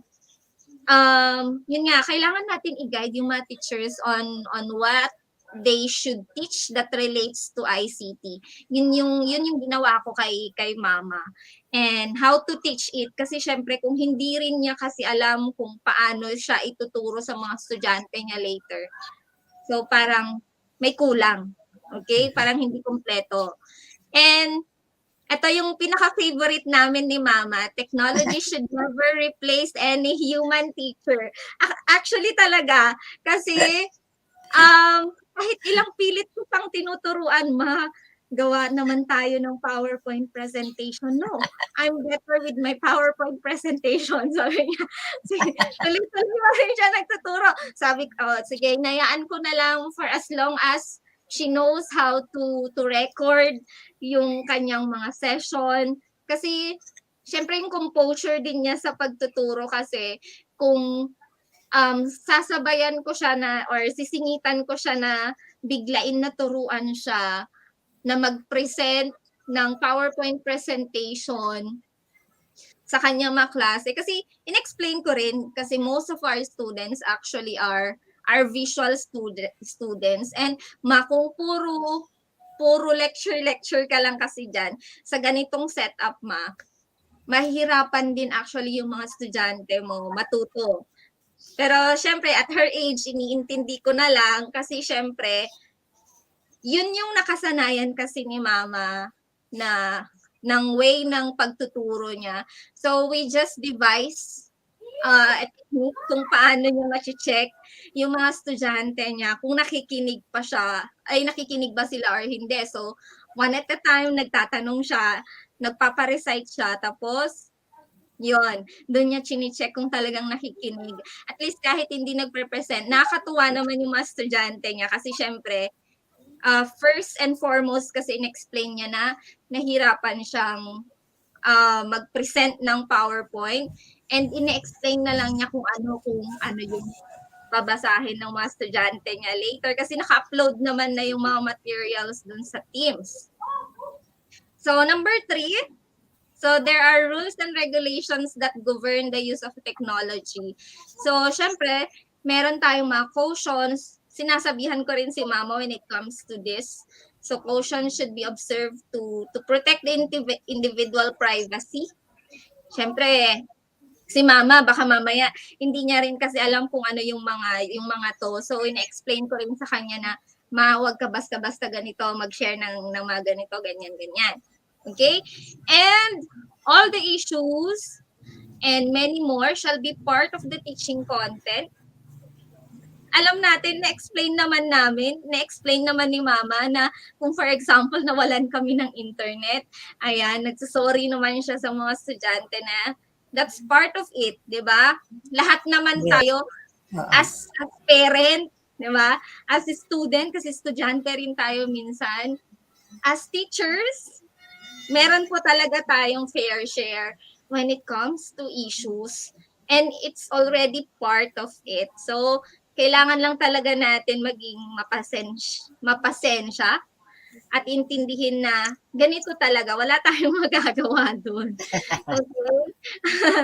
And kailangan lang talaga nating i-encourage talaga ang isa't isa to use technology with the present situation that we have now. So, para naman sa implications for learners and learning, so sa mga learners natin, kailangan pa rin ninyo talaga ng guidance on how to use and regulate yung technology use. Kasi usually yun nakakalimutan ng mga estudyante natin yan. At as teachers, kailangan natin ipaalala ulit, i-remind yung mga estudyante natin dito. And learners should not only know the benefit of technology use, but they should also know how they can be protected by the hazards that technology brings to their lives. So as part of the teaching, yun nga, meron din tayong media and information technology na ini-explain din sa mga learners natin every now and then. And learners should take advantage of the potential of learning support na meron tayo ngayon kasi what's the advantage of having these technologies nowadays? Yung easy access natin sa information, ang bilis. So, dapat tinitake advantage ng mga estudyante natin ito. Na at the same time, kung for example, you just wanted to ask for help when it comes to your studies, ang bilis mo makuha yung mga sagot. Diba? So, they can also derive such as yung development ng higher order thinking skills nila and the development of learning communities through collaboration. So, yun yung mga implications naman. And, eto naman, yung hopes for the new normal. Ayan. So, before tayo mag-ENMA, ano ba yung hopes mo for the new normal education? Kasi 'di ba, yung nangyari kasi ngayong pandemic, ito na sudden shift talaga ng mga actions natin in the classrooms. But yun nga, para sa akin naman, dapat hindi pa rin po tayo tumigil. This would not prevent us in continuing our learning. And I hope that everyone, teachers, students, mothers out there, mga parents natin, would value themselves more so they can dream bigger for themselves because alam naman po natin, education promotes equity. So, yun yung hope ko. Ikaw ano po yung hope mo for the new normal education? Okay. Well, the hopes for the new normal education, we a little bit, we will be able now again to start. We will have to start para from zero, basic, zero. Meaning to say that with that 2 years of not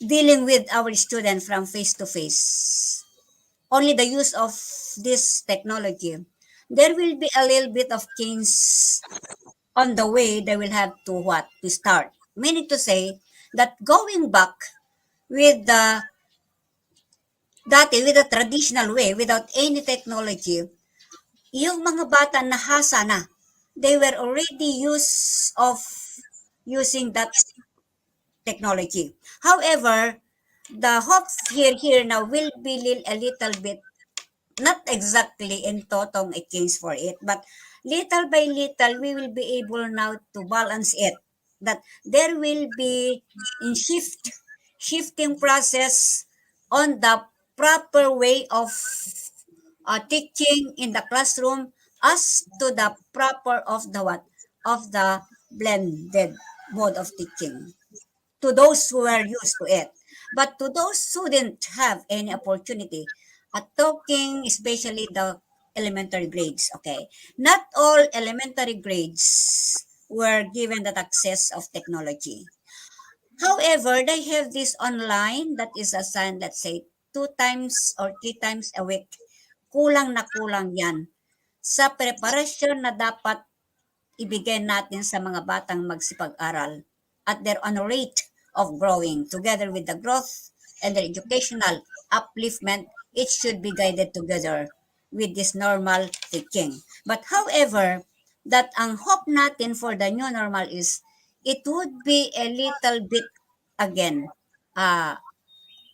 very abundant part on the teacher to prepare how to integrate the old and the new normal.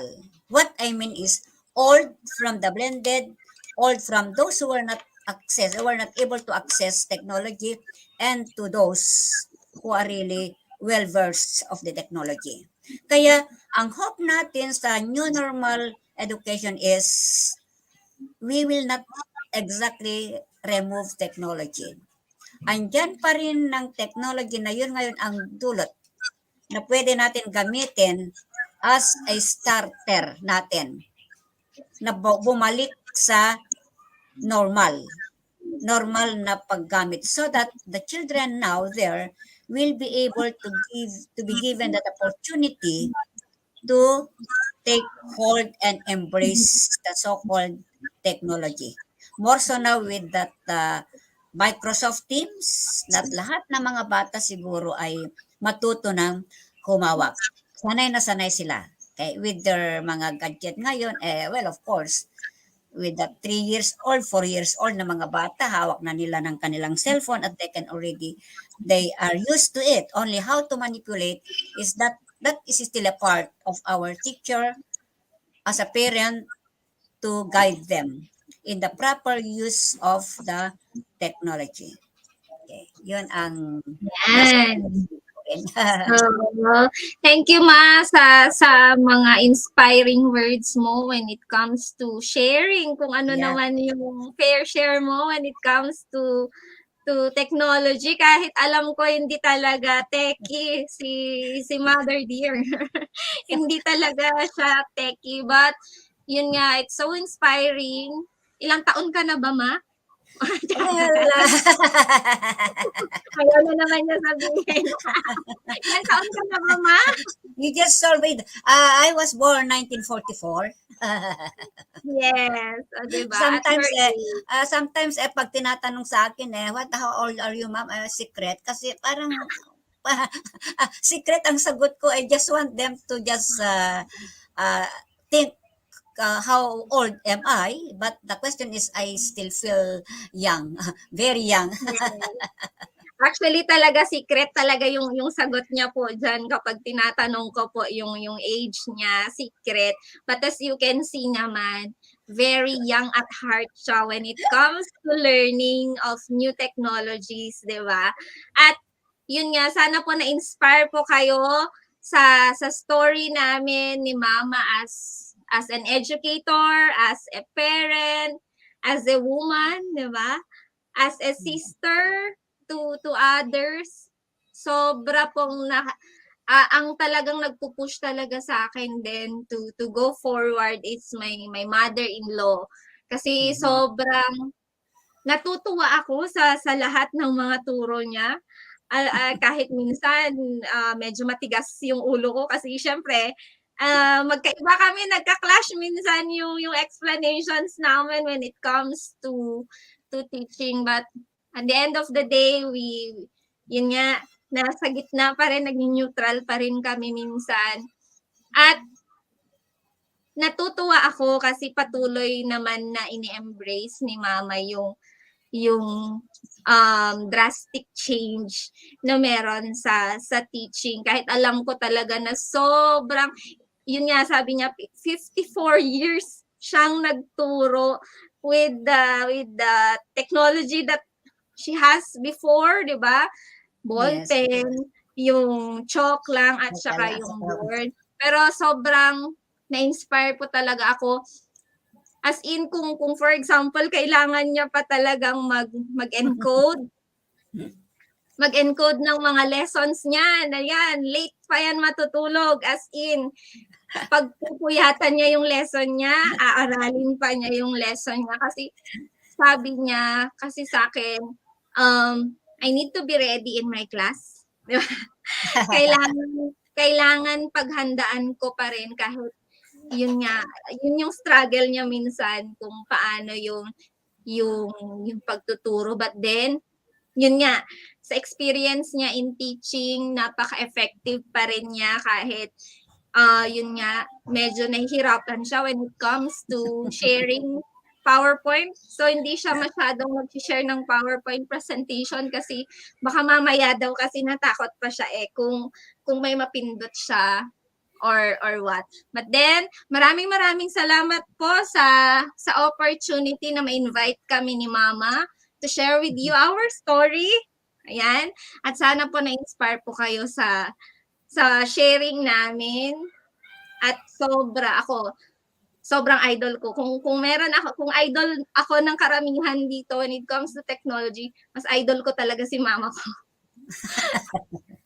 Yes, diba? Mas idol ko si Mama ko. Thank you so much po. Yes. Correct, Glenna. talagang- Very good.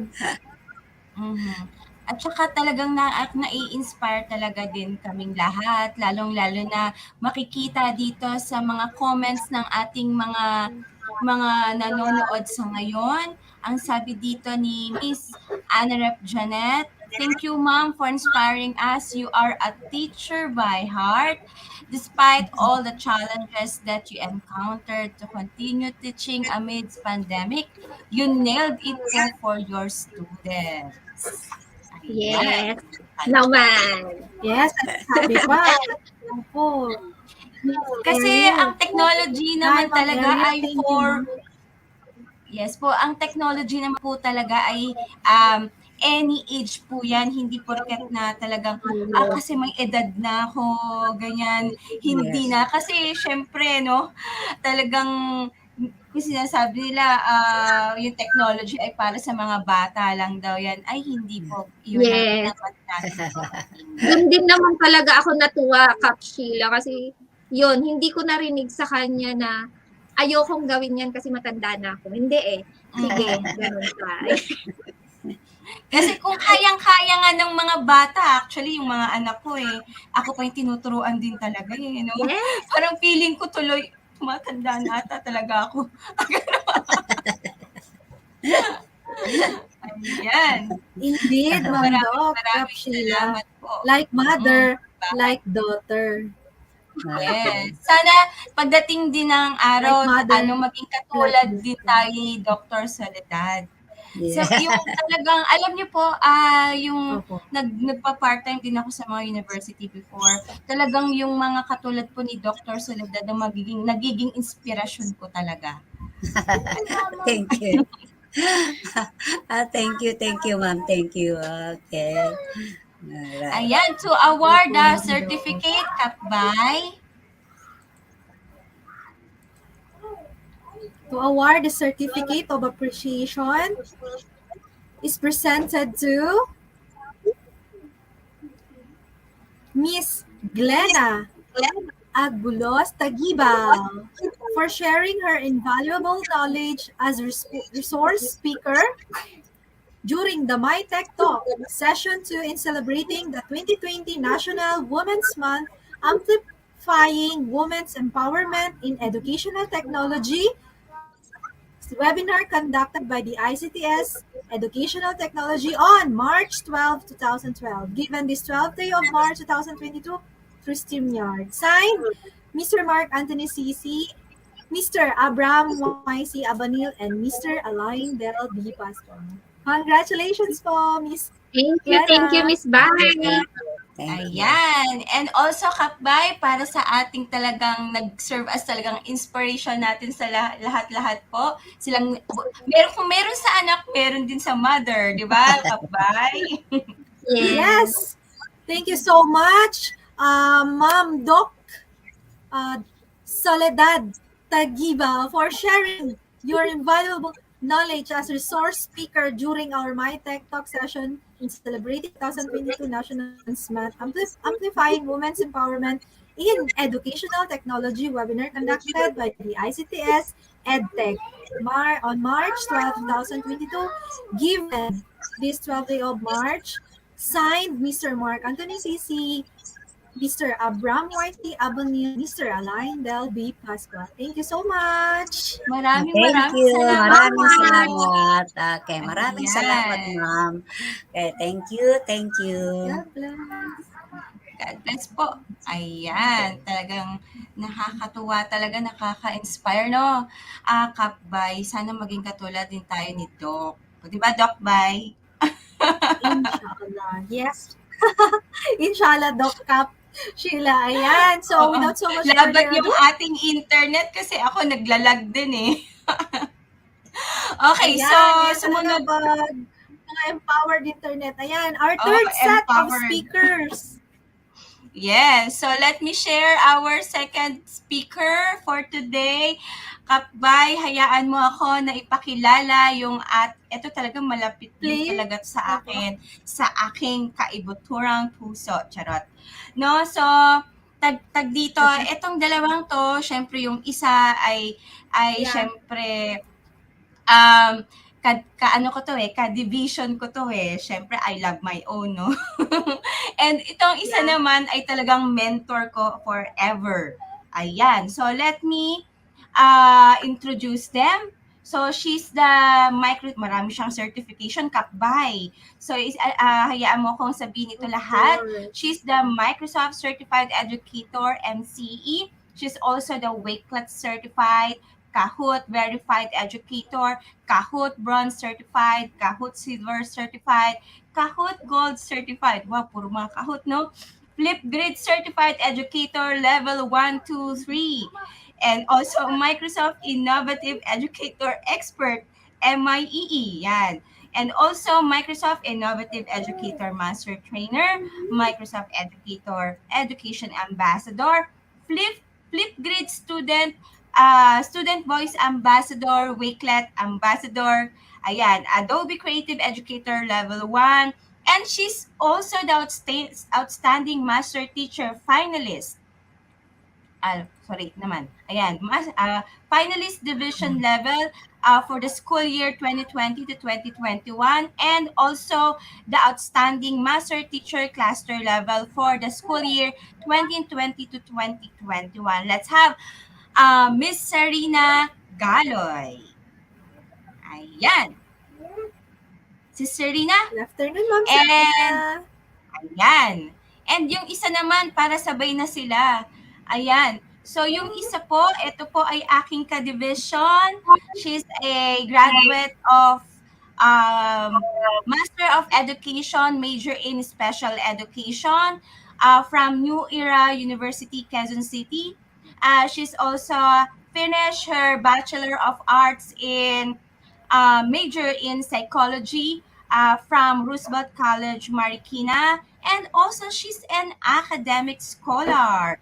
And also, she's the advocate of project-based learning approach advocate and integrative performance test advocate or advocate no strategic intervention material author in science and won several awards in the division level and also one Meralco Energy Education flashcard author, and also a national and regional demonstration teacher in science, national down to school trainer in the utilization of technology in teaching inside the classroom, troop leader of Girl Scout of the Philippines, and also received the award of bronze, silver, and golden award. So join in a community service entitled Micros Windows 10. And also, she has international community involvement like Microsoft Innovative Education Expert, Certified Microsoft Innovative Educator, Microsoft Education Ambassador, and an outstanding teacher and nominated as ESP Outstanding Teacher for the division level. And lastly, a Microsoft Education Ambassador of the Philippines. So let's have Miss Mona de la Cruz. Okay, they are going to share with us the digital storytelling with Microsoft Sway. Okay, Habay? There you go, Kat. Yes, and we will also showcase best practices in creating digital storytelling using Microsoft Sway. So, without so much Yes. further ado, the floor is yours, Mamona and Cap Serena. Okay. Andito na ba sila?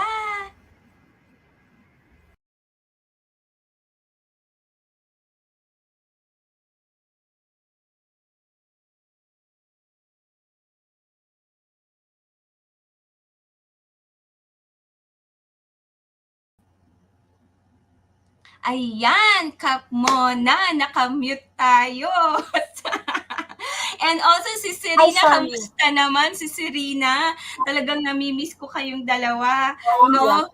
Ayan, talagang namimiss ko kayong dalawa na sana na pag magpa-face to face na talaga tayo, no? So siguro talagang todo ano tayo, kwentuhan. So ayan, bago nyo ko kwentuhan muna natin ang ating mga viewers ngayon. Ayan. Yes, thank You you. have the floor.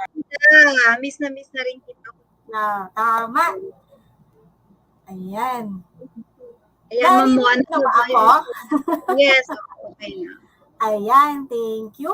So, nakikita na po ba ang screen ko? Yes, Kap. Okay, ayan, thank you.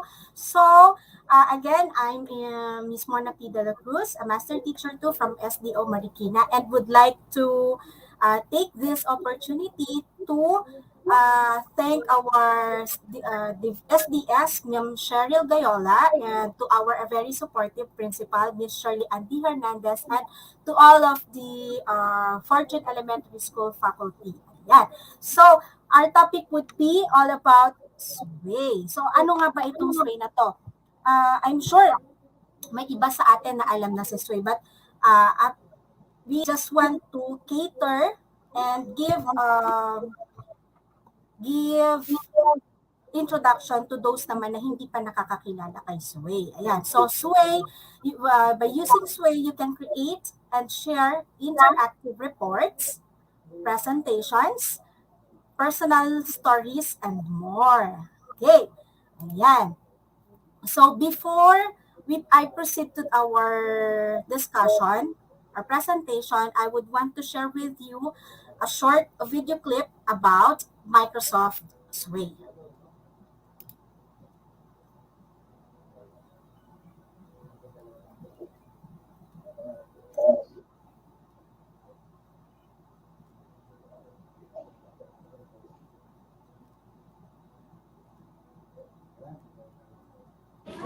This is our most popular exhibit. come a little bit closer so you can see this amazing creature called Squishy. You have ideas and projects that are interesting, meaningful, powerful. Now there's a new app that helps you easily pull together, format, and showcase them, while still giving you freedom to adjust the design and reflect your own unique style. Introducing Sway, a completely new way to express yourself. Search a wide variety of sources without leaving the app. And simply drag and drop your content directly into Sway.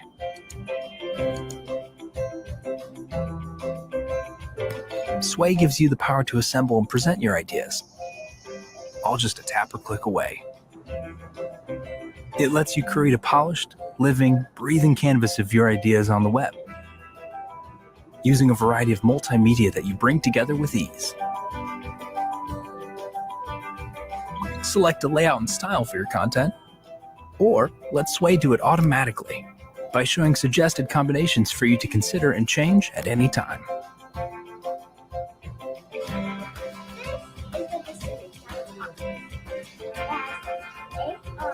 Seamlessly integrated with the web, social networks, and your devices, your creation can be shared as effortlessly as sending a link and will look great on any screen. Sway lets you easily pull together, format, and share your ideas on any device from anywhere. It's an all-in-one, elegant solution that's unlike anything you've used before. Reimagine the way your ideas come to life. Alright, so as we can see to our video, ayan. So I'll just give a quick tour on how are we going to use Sway. Paano ba natin ito ginagamit? But this is just a quick tour kasi we'll have a separate session on this, more on technical aspect during our Thursday via the DepEd-EdTech unit din po. Ayan. Okay, so here's how are we. Ayan. Okay, so ito po. To get started with Sway, so just go to www.sway.com and then click to sign in your account. So you can use your personal account if you have one, and you can also use the Microsoft 365 provided by our DepEd Central Office to all the teachers in the public schools. Ayan. So maswerte tayo that we all have the Microsoft 365 for free.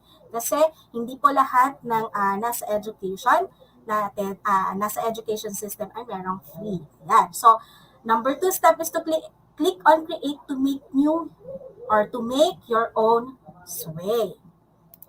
Okay? And then step 3, give your Sway a name. So this is the time where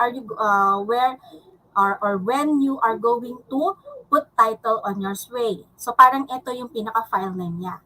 And then you can step 4, add some content to your Sway. So you can just click or you can just drag in the materials or the pictures or the text or medias that you want to share. Okay, so ganun lang siya kadali. Just like kung dun sa pinakita natin sa short video kanina, parang ang easy lang siyang gawin ng bata, di ba? So if you experience it on your own, mabilis lang din siya. Okay, step 5, ayan.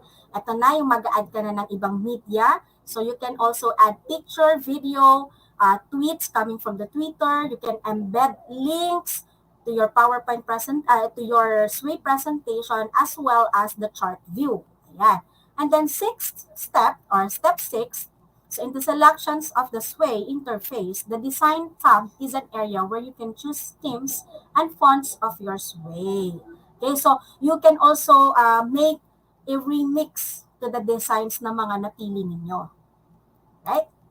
Step 7, you can also publish your Sway. You can choose to share, choose or click share and get the link for your Sway. So yung link po na ng Sway natin, we can just share it to anyone na gusto nating makakita. Okay, you can then share this to anyone. Ayan. Options for embedding or sharing through social media are also in this area. Okay, and then number 8, you can also share the Sway for co-authoring. Let's say, for example, itong Sway na ginawa ko ngayon for this presentation, I can also add additional author from this sway. So, ibig sabihin, collaboration kayo nung inad mo or yung dinagdag mo na author. Okay? So, quick view lang po tayo dito.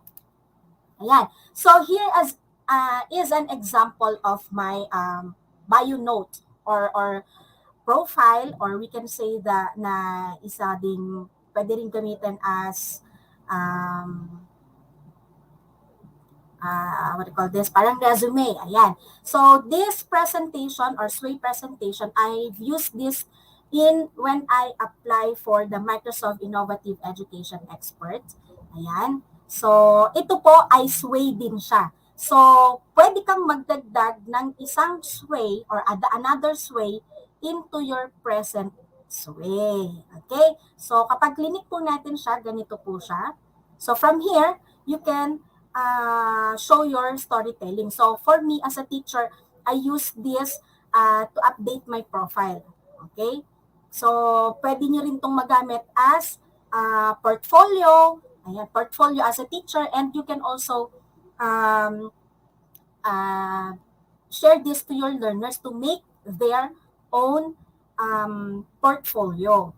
So, just to give you a short glimpse of my portfolio, so the title of my sway is The Key to Success, Commitment and Passion. Ayan, so bagay na bagay sa lahat ng kababaihan internationally. Okay? So, we women, ayan, ito yung naging title ko kasi I believe that we women can do our part in the society.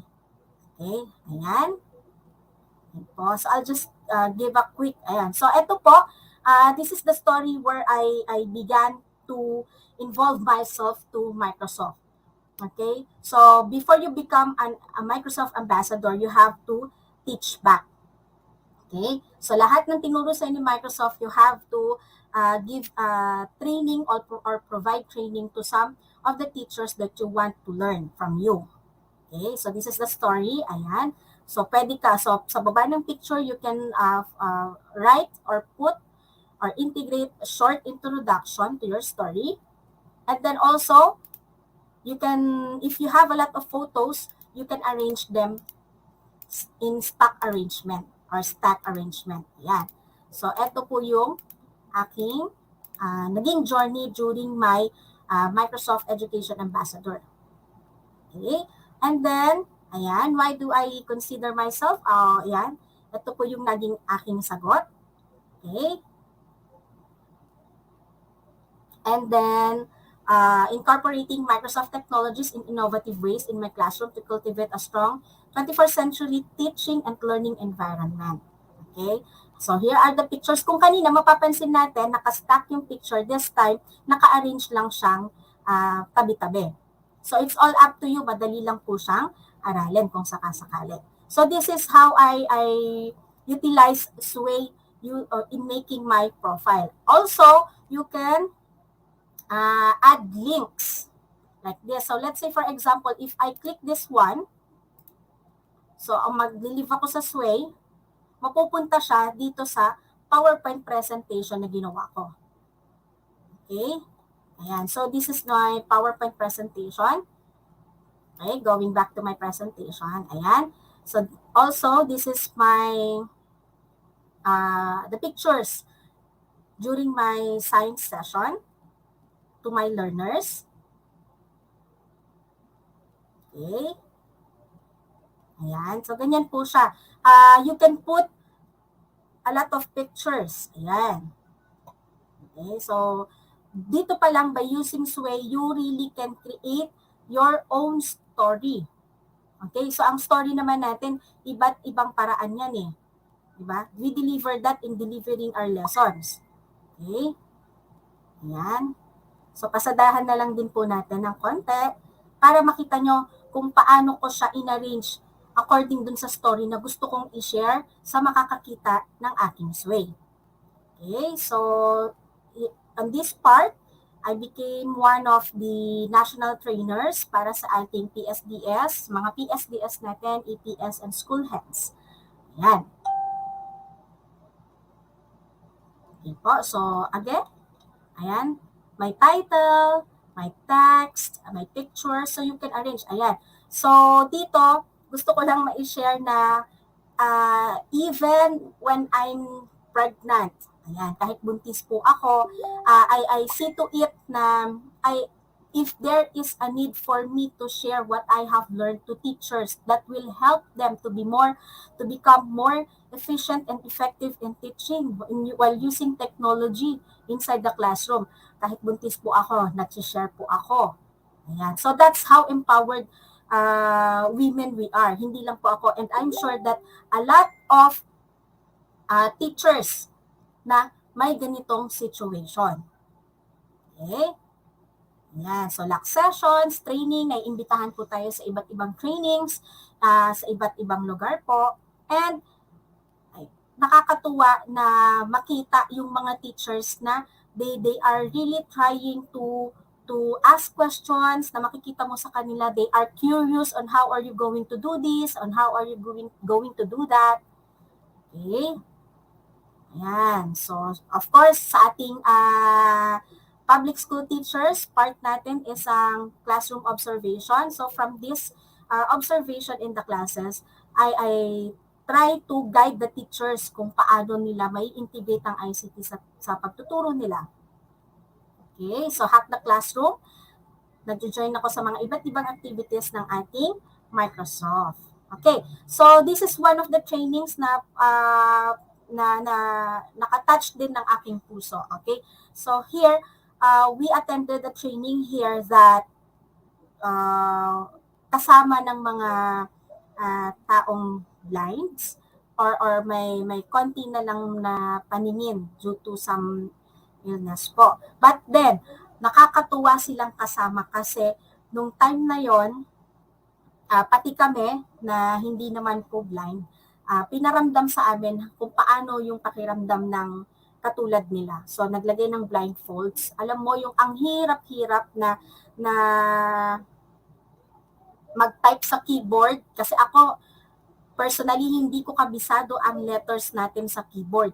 Hindi ko po kabisado talaga yan. Kaya lang, dahil lagi ko siyang nagagawa, kahit papaano, medyo may konting bilis tayo sa pagta-type. Pero yung mga katulad po nila, talagang napaka-curious. Ang gagaling nila, kabisado nila kung saan pipindutin kahit hindi po nila masyadong nakikita. Okay? Ayan. So, a lot of trainings. Ayan, attend lang po tayo. Ayan. So, this is my journey. Ayan. So, as Microsoft Ambassador, Microsoft Innovative Educator Expert, we are joining several community service also. We na-invite kami in collaboration of Gawad Kalinga and Microsoft. So from there, we help them to build their community as well as to train the teachers and the students. Ayan. So nakapagdala ang Microsoft doon ng mga units ng computers. So we help them kung paano nila gagamitin iyon sa kanilang mga learners. Okay? So, again, katulad nung kanina, etong pinipresent ko sa inyo ay nasa loob na ng PowerPoint ko. And this is also another sway. So, nandito yung credentials ko on my journey pagdating sa Microsoft Education po. Yan. So, pag natapos na po siya, pwede na rin po ulit i-scroll down. Okay. Ayan. Okay. And then next, so this is my one way on how I use Sway as a teacher. Okay, at my portfolio. I use my Sway in creating my portfolio. Next one is in presenting my lesson. Okay, let's say for example, ito po yung aking lesson. Okay, again, this is another Sway from my original Sway. So, ganyan lang po siya. Ang maganda po kasi, if you use your Sway in giving your lesson or delivering your lesson, hindi ka magko-consume ng storage on your device. Kasi nga, makukuha siya, nai-store po siya on the cloud. Provided that you have a internet connection. Okay? So, ayan. Ganyan po yung lesson natin. Okay? So, short lang po ito. Okay, so in-stock natin yan. Since ang topic ko po dito is all about decaying materials, so may several questions. What can you say about the family living in those areas? Okay, so eto po yung picture. Again, sa SWAY kasi mas favorite ko si stock or si stock. And then habang during my delivery of lesson, I keep on asking questions to my learners while I move into another picture. Okay? Yan. Short lang. Very, very short lang. Kasi alam mo naman ang mga bata, mas gusto nila ring makinig. Kesa yung magbasa ng napakahabang presentation, di ba? Just a quick or short discussion or short reading yung mababasa nila, and then further discussion as well as further questions to your learners para makapag-explain sila and makapag-share sila ng kanilang personal experiences. Okay. Ayan.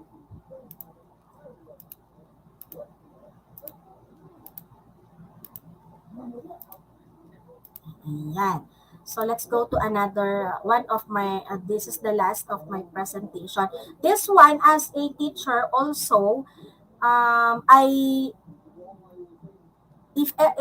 are times that I ask my participants, kapag nag-i-speaker po ako, I ask my participants to use SWAY in submitting their output, which is pwede rin nating gawin sa ating mga learners. Okay? So this is an example of an output of a teacher when he or she attended my session. Okay? Ayan. So, ito naman, kung kanina sinaside-side ko lang, ito naman, i-scroll down ko lang. So, when you do your SWAY, you can choose your own on how are you going to, on how do you want to share your presentation. Okay, so this is how he or she presented what she have learned during our session. Okay. Ayan. So, additional, we can use our SWAY by presentation, e-textbooks or picture books. We can also use this in our science class during, if we are giving experiments and research projects to our learners. Artwork, multimedia portfolio, dictionary, book and film reviews, professional learning resources, flipped learning content delivery, and school showcases. Okay, so,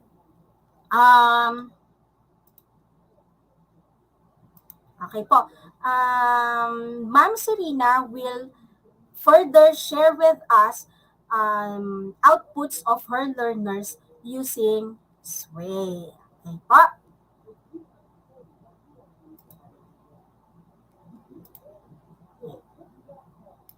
Hi, Ma'am Serena. Good afternoon, Ma'am Mona.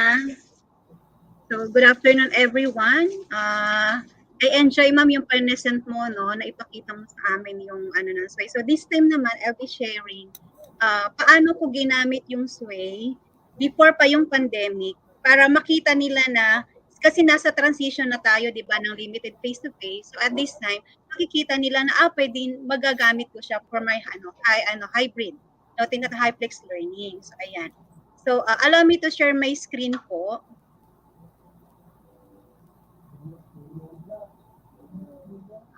Check ko lang kung naka-share ng aking screen. Hindi pa po.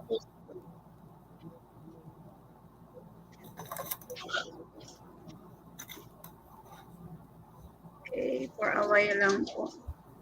Ayan, okay na po ba? Okay, nakikita ko, okay na. Ayan.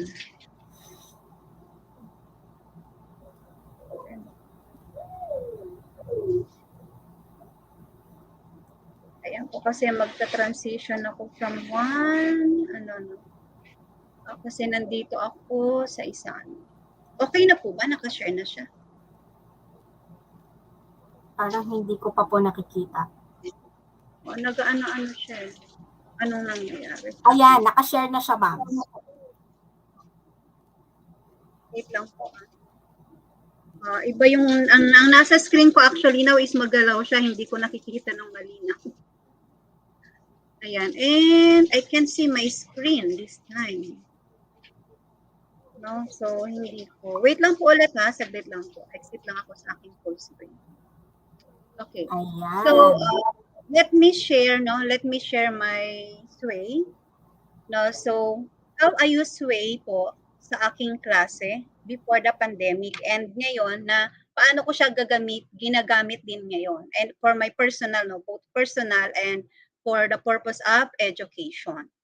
Ayan, so si Sway, no, Sway joins the World Excel, PowerPoint, and OneNote as a member of the Office family. So, if before, when we use presentations o gumagawa tayo, may mga productivity po, kailangan natin gumawa, no, ng mga reports natin, documents natin, ganyan, ng ano natin. So, isinama na natin ngayon si Sway dun sa paggawa natin, especially kung magpe-present tayo. Ako, ginagamit ko rin ito for my presentation for the purpose of para available na siya sa cloud, na maiba naman yung presentation niya. So yan, nag-join na siya kay Word, kay Excel, kay PowerPoint, and kay OneNote. So i-welcome natin si Sway. Okay, so it is an intelligent app that helps us express our ideas on an interactive web-based canvas, no? So nakakapag-storytelling tayo dito in a way na kung paano natin gustong i-present yung ating mga ideas, yung mga concepts natin. So Sway look great in any screen size. So, kahit anong size ng screen natin, no, ay share lang natin yung link, kagaya ng ginawa ni Mamona kanina. Just share the link, mabuview natin sa ating cellphone, and no need for you to download the app, no? Hindi mo kailangan mag-download ng Sway app sa iyong cellphone. Basta meron ka na ng link, mabuview mo na po kaagad yung Sway na shinare sa'yo. Okay, so at the same time, we can use Sway for education. So for us teachers, ito yung mga gamit po natin. It is engaging interactive class materials, no, educational toolkit, best practice sharing, kagaya ng ginagawa natin ngayon. So let's say gagawa tayo ng mga reports, no, documentations, we can also use Sway. Supplemental material for student performance, class project, flip learning tool, field trip study guide, and for our class lesson. Then for the students, ganito nyo naman magagamit si Sway, no? For your research report, class presentation, thesis report, and student portfolio and resume. So for our portfolio, nagagamit namin ito, ma'am, kasi I'm teaching work immersion din. So at least sinuturuan na natin sila how to create a digital portfolio. Okay, so sharing with you my best practices, no? Ito yung portfolio ko, si Ma'am Mona, meron siyang pinakitang portfolio nung nag-join siya sa as MIEE. So ako, I have here my output. So click ko lang po itong link na to. Ayan, so like what Ma'am Mona said, no, you have Sway on a Sway. And then hindi yung link actually ang nilalagay mo doon. Pag nilagay mo siya, meron siyang way na meron kang display text na kung ano yung pinaka-title ng Sway link mo, and then doon sa baba nun yung link, makikita mo lang yun kapag nag-edit ka ng iyong Sway. So, we empower teachers through training. So, i-run through ko lang po ito, no, na ito yung pinakita ko nung ako ay nag-join. So, inad ko dito, no, I do believe in the power of sharing through collaboration. Kaya nga itong Sway, gamit na gamit ko rin po talaga ito. Ayan, so syempre nag-adapt pa school. So parang it's a way of presenting yung mga activities natin for the purpose of documentation, diba? So this was our first training in the division of Pasig, division-wide. Nung kami po ay nag-adapt pa school, we had 150 teachers po way back 2016, no? Sila yung mga active na mga participants natin, of course, with my partner, Ma'am Joanna Nabata, and our mentor, of course, Sir Michael Morelia, na lagi nakasupport sa amin. Ayan. So, and then this, naman po, no, itong nagkaroon ng quarantine, syempre, gumawa din ako ng aking portfolio para ma-highlights ano ba yung mga ginawa ko during na ngayon nag-quarantine. Ito naman po yung sinabit ko nung nagkaroon uli ng nomination for MIEE. So this time, yung title medyo inano ko siya, no, fueled by passion to dream, believe, and to become. No, na kahit na wala talaga, struggle ang connection namin, nagbabike talaga ako, papunta lang doon sa isang place, just to train educators with Ma'am Heidi Garrido na siyang kasama ko. And hindi namin makakalimutan yung aming journey. So as you can see on this presentation, no, makita nyo merong moving na na may animation din siya dyan kung paano siya inilagay. And dito makikita nyo, hindi ka lang basta lang mag-a-attach lang ng picture mo. So ito yung sinasabi natin na nag-i-embed ka and itatapat mo lang yung mouse mo doon and then makikita mo, mababrowse mo na siya yung sway na i-share mo dito. So ini-embed po natin dito yung yung code po, tapos saka natin ilalagay. So depende po kasi yan sa layout ng storytelling na ginagawa mo sa iyong sway. So hanggang dulo, yan yung aking presentation po. So pwede nating i-present in a way na ganyan. And then of course, syempre yung aking journey, ayan. Ayan, yung mga past trainings namin before, ayan. And syempre, ito na yung journey ko that time na makita nyo, even yung aking, nilagay ko dito yung aking journey, yung mga na-train namin na educator. So, nakita nyo kung paano mo i-present yung parang train, yung number of participants mo, no? Tapat mo lang yung mouse mo and then iganyan mo siya, makikita mo siya. So, may naiiba yung presentation. Then, we can also attach yung PDF, no? Doon sa ating mismong sa ating mismong sway. Ayan. So makakapaglagay din tayo kung mag-a-add din naman tayo ng file. So ay makita nyo yung presentation ko ngayon, iba yung flow niya. No? Ang flow niya is paano ako, pa-vertical ako, kanina is pa-horizontal. So ayan, gumawa din kami before ng tinatawag namin capstone during our training and sinama ko siya dito. So how I incorporated dun sa aking classroom, ito yung before namin na ginawa. Ayan, so bilisan ko na lang tong part na to. Okay. So, of course, we also had yung training namin ng Office 365 2019 and preparation po ito. So, bago nag-pandemic, nagkaroon na po ng trainings for Office 365. Kaya malaking tulong po sa mga educators natin nung nagkaroon na tayo ng pandemic kasi parang naihanda na po sila. And during the pandemic po, we had series of Techtalk webinars. Ito po yung mga various regions and divisions po, schools na nakapag-conduct po kami ng trainings, di ba? So, yung presentation mo is parang na-organize mo talaga dito yung iyong mga, yung documentation mo, yung mga posters na mayroon kayo. So, parang yung pag sinare mo siya sa mga kakilala mo, parang, ito yung mga accomplishments ko, ito yung mga ginawa ko. Okay, and then for my learner's performance naman, ayan po, i-share ko ito yung mga, si Mamona kasi pinakita niya yung ngayon. So itong sa akin, ito yung prior pa, nung nung pandemic muna na i-share ko. Kanina share ni Mamona yung ngayon may pandemic. So this is our computer laboratory. Ginawa ko ito para, meron akong documentation pag nanghingi sa amin. So medyo mabagal lang siya. Ayan. So kanina, di ba, mga nag-attach ako ng mga links. By this time naman, makita nyo yung mga pictures. Si Mamona, stuck yung images niya kanina. Ako naman, parang nakakaano lang siya dyan. No, nakakalat lang siya dyan sa my screen. And then, kiniklik ko lang siya dito sa side para mag-pop up. Then, we had a culminating activity, inad ko dito. So, ito yung mga learners ko that time. So, tuwan-tuwa sila nung share ko to sa kanila kasi they were able to view na, ma'am, ito yung mga ginawa namin and they're so excited dun sa kanilang activity na kinandak po nila. Okay, so nagkaroon din kasi sila ng parang campaign that time. So, ito yung namimiss ko talaga. Kaya pagbalik po natin ng mag-face-to-face na po tayo, ready na tayo, you already have the idea paano nyo ngayong gagamitin si Sway for our HyFlex, yung HyFlex po na modality na gagamitin po natin. So, ayan. And another po is yung aking e-classroom.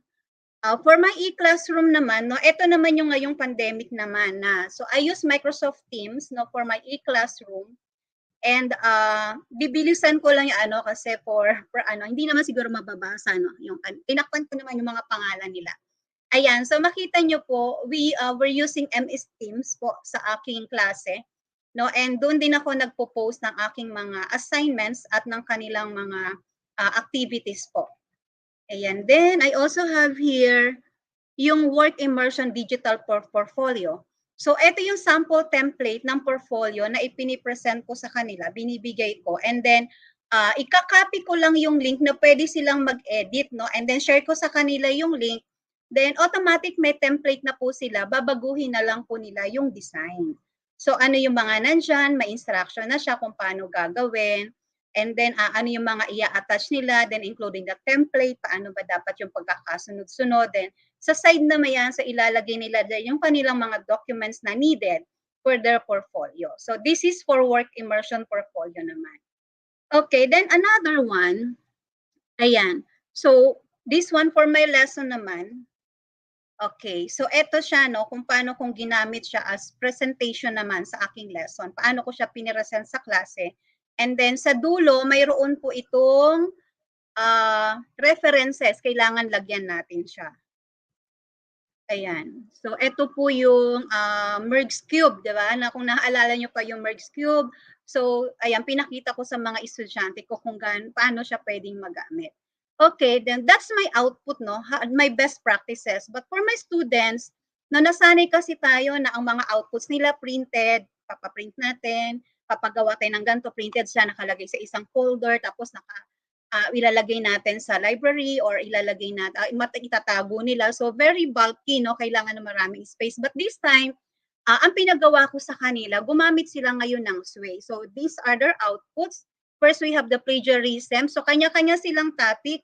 So ito yung topic niya about plagiarism because the subject is about media and information literacy. So ito yung output na estudyante ko. So nag-attach po siya dito ng video. Ayan, para I mas almost lost ma-explain ko $1,000 further. scholarship because of plagiarism. Let's talk about that. Okay, then I also, pinakita niya dito yung forms. Ayan. So, makita natin no, gaano sila ka-creative sa pag-create nila ng kanilang mga outputs. Then, ito kailangan natin to, no, yung typhoon preparedness. Ito naman yung topic na pinili niya about ano naman, pagiging handa sa panahon ng typhoon. So, iba din naman yung layout na ginawa ng estudyante. And, ayan, nag-attach din siya ng, ayan. So, ito naman yung mga ginawa niya. So, pag clinic mo kasi yung iano siya, nag-zoom in, nag-zoom out yung image natin. Okay, for disaster preparedness, ito tingnan natin to. Ito nakita ko to, meron siya mga attachment pa dito eh. As road to safety. Okay, image siya. So ito, makita natin how creative they are, no, sa paggawa nila ng kanilang mga portfolio, anong kanilang output. Okay. So, the creativity, the resourcefulness, really, nag-ano talaga siya dito. May evident talaga siya. Then, ito for the climate change. So, ando na yung sa, tingnan silipin natin, mabilis lang.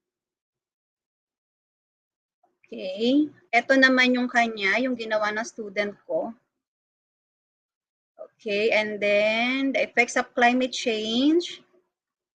Ayan, so talagang na-impress ako if once na binigyan natin yung student natin ng tool, no, na EdTech tool na pwede nilang magamit sa kanilang output, so makita natin gaano sila ka-creative, 'di ba? And then this one yung K-12 education kasi binigyan ko sila ng iba't ibang topics, no. They're free to choose, parang sa education ito, disaster preparedness ito, and then for diseases, so kanya-kanya silang pili ng topic. And then ito yung mga kanilang mga present po sa akin. Even yung kanilang nagagawa ng mga, what you call this, yung kanilang infographics, no, na meron din sila. And last one yung dengue fever, no, ito naman. Ayan, so ito naman yung output niya. Iba din naman yung color. So it's up to them kung may pe-present nila yung story nila or yung presentation nila, kung ilang, ano ba siya, parang ilang slides ba yung tawag natin doon, kumbaga sa PowerPoint. Ayan, so that's our best practices in using Sway in the classroom prior to pandemic, during this pandemic, and in preparation po sa ating na ngayon pagbabalik po natin ng klase. So thank you so much. I just hope you enjoyed, no, yung aking naipakita sa inyo presentation, my best practices and how I use it in the class.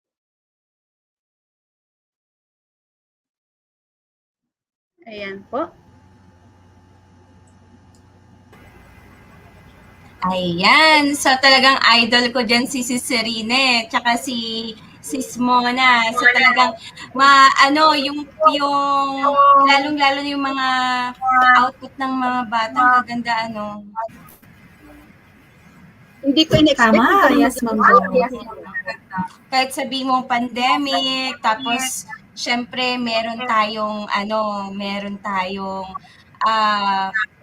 yung ating problema pagdating sa paano natin ituturo ito at hindi lahat ay may gadget at hindi lahat ay merong dito yung sa internet. At talagang natuwa ako dito kay si Serena, talagang syempre nung una pa, 'di ba, yung sa kanyang internet talaga no struggles pero ngayon power. Ayan, kapitbahay. So, ayan, sabi ni Ma'am Jen, hello, Ma'am Serena. And also, kapbay, siguro it's time na para maibigay na natin yung ating certificate para sa ating dalawang talagang very expert na talagang may MITE. Ayan. Yes, Ma'am Doc, Kap Sheila. So, Alhamdulillah, thank you so much. As a form of recognition, same certificate of appreciation is presented to Miss Mona Pecas de la Cruz for sharing her invaluable knowledge as resource speaker during my Techtalk Session 2 in celebrating the 2022 National Women's Month, Amplifying Women's Empowerment in Educational Technology webinar conducted by the ICTS-EdTech on March 12, 2022. Signed, Mr. Mark Anthony CC, Head ICTS, EdTech, Mr. Abram YC Abanil, Director for ICTS, and Mr. Alain Delby Pasqua.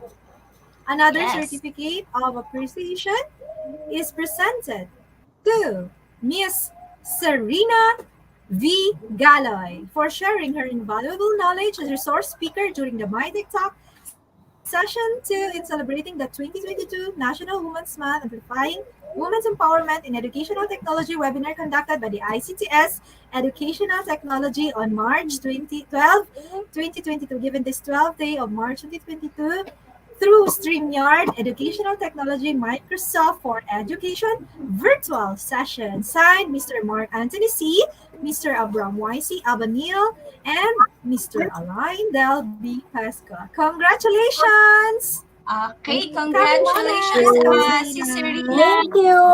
And also, Kap Mona. Talagang saludo ako po sa inyong dalawa. Kita tayo, kita-kits. Kita-kita. Ayan. See you later. Syempre, yes, see you later po. And sa mga viewers po natin, mayroong nag-comment po dito, makaka-receive din po ba kami ng e-certificate? Yes po, makaka-receive po sila. Later po, malalaman po natin, lalong-lalo na sa mga team replay. Ayan. So, Katba, yung ating susunod na resource speaker for today, ito talaga ay talagang isa sa malaking contribution sa ating bilang guro, no? Sa ating mga kaguruan at sa mga mag-aaral at sa mga magulang. Ayan, Kapbay. The last but not the least, the only one, the head of ICTS Educational Technology. He led the Empowerment and Digitization Program of the Department of Education for the realization of the Digital Rise Project to ensure the bridging of curriculum and technology. Ganun ka-powerful. He provided numerous speaking engagements to inspire and capacitate teachers' skills in using ICT and augment instruction, operating existing technologies, and the power of open educational resources. He was awarded as the EdTech Leader in Asia K-12 category, second place by EduTech Asia, held in Singapore. Ayan, bongga, Ma'am Doc. Yan, ang galing, He is diba? the book author, Google Certified Innovator, a national teacher broadcaster for DepEd TV, and a member of Kapisanan ng mga broadcaster ng Pilipinas, the one and only Mr. Mark Anthony C.C. So, Wow! yes. Ayan. Ako si Ginoong Mark Ma'am at Doc. makakasama ninyo ako ngayong araw para matutuhan ang ganda sa paggamit ng ating mga PowerPoint. We usually have this concept na kapag PowerPoint, basta lang siyang presentation tool. Pero hindi po ganoon. Kinakailangan makita po natin na ang PowerPoint ay makakatulong po sa atin para mag-create tayo ng mga instructional resources na interactive. At pwede nating lagyan ng elemento kagaya ng audio, video, at kung minsan ay pwede natin din itong lagyan ng tinatawag na interactive activity sa pamamagitan ng sikretong code na nakalagay dito, yung Visual Basic Code. So, sa araw na ito, magpapakita ako ng isang sample. Ito ay isang templated style na maaari po ninyong gamitin. Kaya makinig ng mabuti, maaari po ninyo itong ma-download sa pamamagitan ng aking pong i-share. Sumunod lamang po sa aking panuto. Sana ay handa na. So gaya ng aking nabanggit, ang aking ibabahagi sa inyo ay tungkol sa konsepto ng paano natin pagagandahin o aayusin yung tinatawag na isang klase ng PowerPoint presentation tool. So tingnan po ninyo ito. Meron ako ditong template. So nais kong scan po ninyo ito para ma-download po ninyo yung actual template na ating pong gagamitin sa gawain na ito.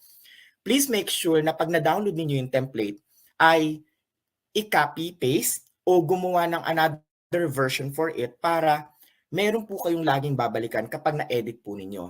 Ganito ang itsura po ng ating presentation tool.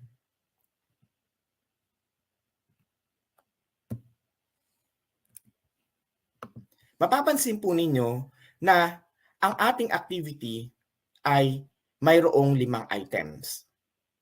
Ito po ay aking ibinahagi sa SDO Mountain Province kung paano ginagamit ang template na ito. Kinakailangan lamang ay masigurado natin na makopya ng tama yung mismong template. Balikan natin. Makikita nyo dito yung Start Game button. Oras na kinilik po ninyo ito, ay lilipat siya sa susunod na slide. Hindi ba't kay galing? Sapagkat yan po yung proseso na may tinatago po itong code sa loob na hindi na po natin kinakailangan i-decode o mag-code pa po. Copy-pasting na lang po ang ating gagawin sa mga susunod na bahagi. Basta ang tatandaan po natin ay huwag natin buburahin yung template na ito sapagkat kung sakaling mabubura po natin, hindi po natin siya magagamit ng maayos. Balikan natin. Sa unang bahagi, ako po ay naglagay ng image. Ipinatong ko po dito at para maisakto dito sa ating start game. So ito po ang inyong gagawin. Doon muna sa isang blank page ng inyong PowerPoint, gaya po nito, ilagay lamang ang mga sumusunod na detalye. Umpisahan natin sa inyong schools division. Halimbawa nga, sa SDO Mountain Province, so ilagay po natin schools division of Mountain Province. Ayusin lang natin ng kaunti. Situate it on top. Nasa sa inyo kung paano nyo siya i-design o aayusin. Hindi ba't marunong naman po tayo mag-type? So ayusin lamang po natin and we need to make it very simple and light kasi po kung napakaraming nakalagay na information o yung kanyang mismong design ay masyadong napakakulay, for me, ang tingin ko po kasi doon ay, is that necessary? Mas maganda kung ang ating ginagawa ay very clean, it's more on the professional look, at gamit po tayo ng basic color kagaya ng black, red, dark blue, at color green. Alin man po doon. Wag po tayong gagamit ng mga neon colors sapagkat medyo masakit po kasi yun sa mata. Okay? Now, let's have this, yung susunod na linya. Kung sakaling meron kayong tag program para sa inyong paral, pwede po ninyong ilagay yon. Gaya ng sa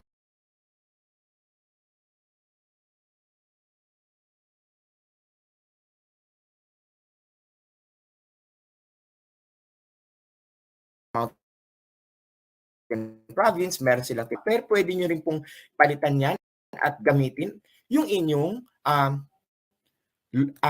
pwede nyo gamitin yung name ng inyong paaralan o ngalan ng inyong paaralan, pwedeng ilagay po dyan.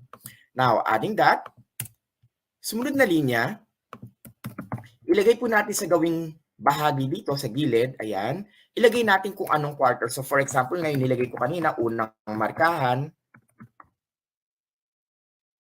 at kung ano yung mismong subject.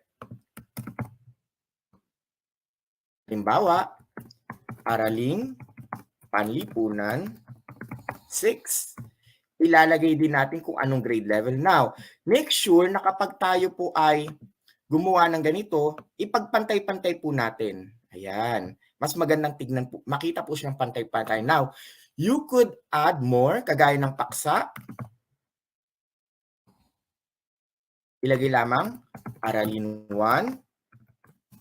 Halimbawa lang po ito pag-usbong ng damdaming nasyonalismo. Pwedeng lakihan at gawing iba ang font style.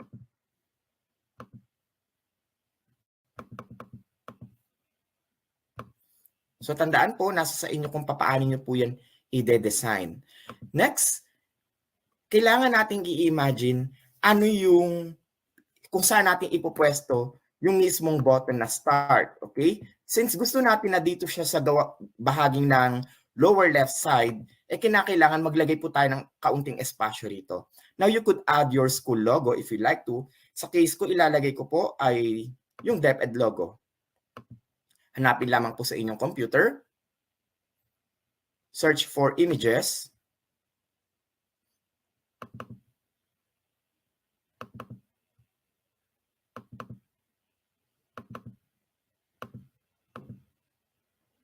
Kagaya nito.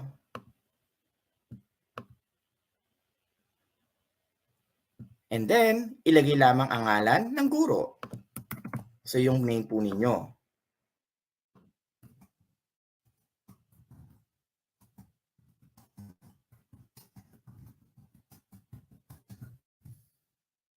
So, diba, napaka-basic lang. Kinakailangan lang natin i-type. At pagkatapos po nito, itong buong tipak ang aking ilalagay po doon sa ating template. So, pinakita ko lang po sa inyo ano yung pwede nating magawa for it. So, full screen po natin. And then, use the snipping tool. Pwede po yung code na Windows Shift S. Okay? Windows Shift S. Snip it. After snipping, punta lang tayo dun sa ating template kanina. Ito po yung ginamit ko. Tanggalin ko lang muna yan.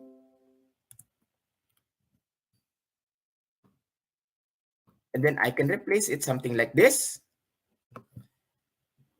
Send to back, pero ang pipiliin natin yung send backward. At yan na po. O diba, kay dali lang. So ang ginawa po nating proseso ay naglagay po tayo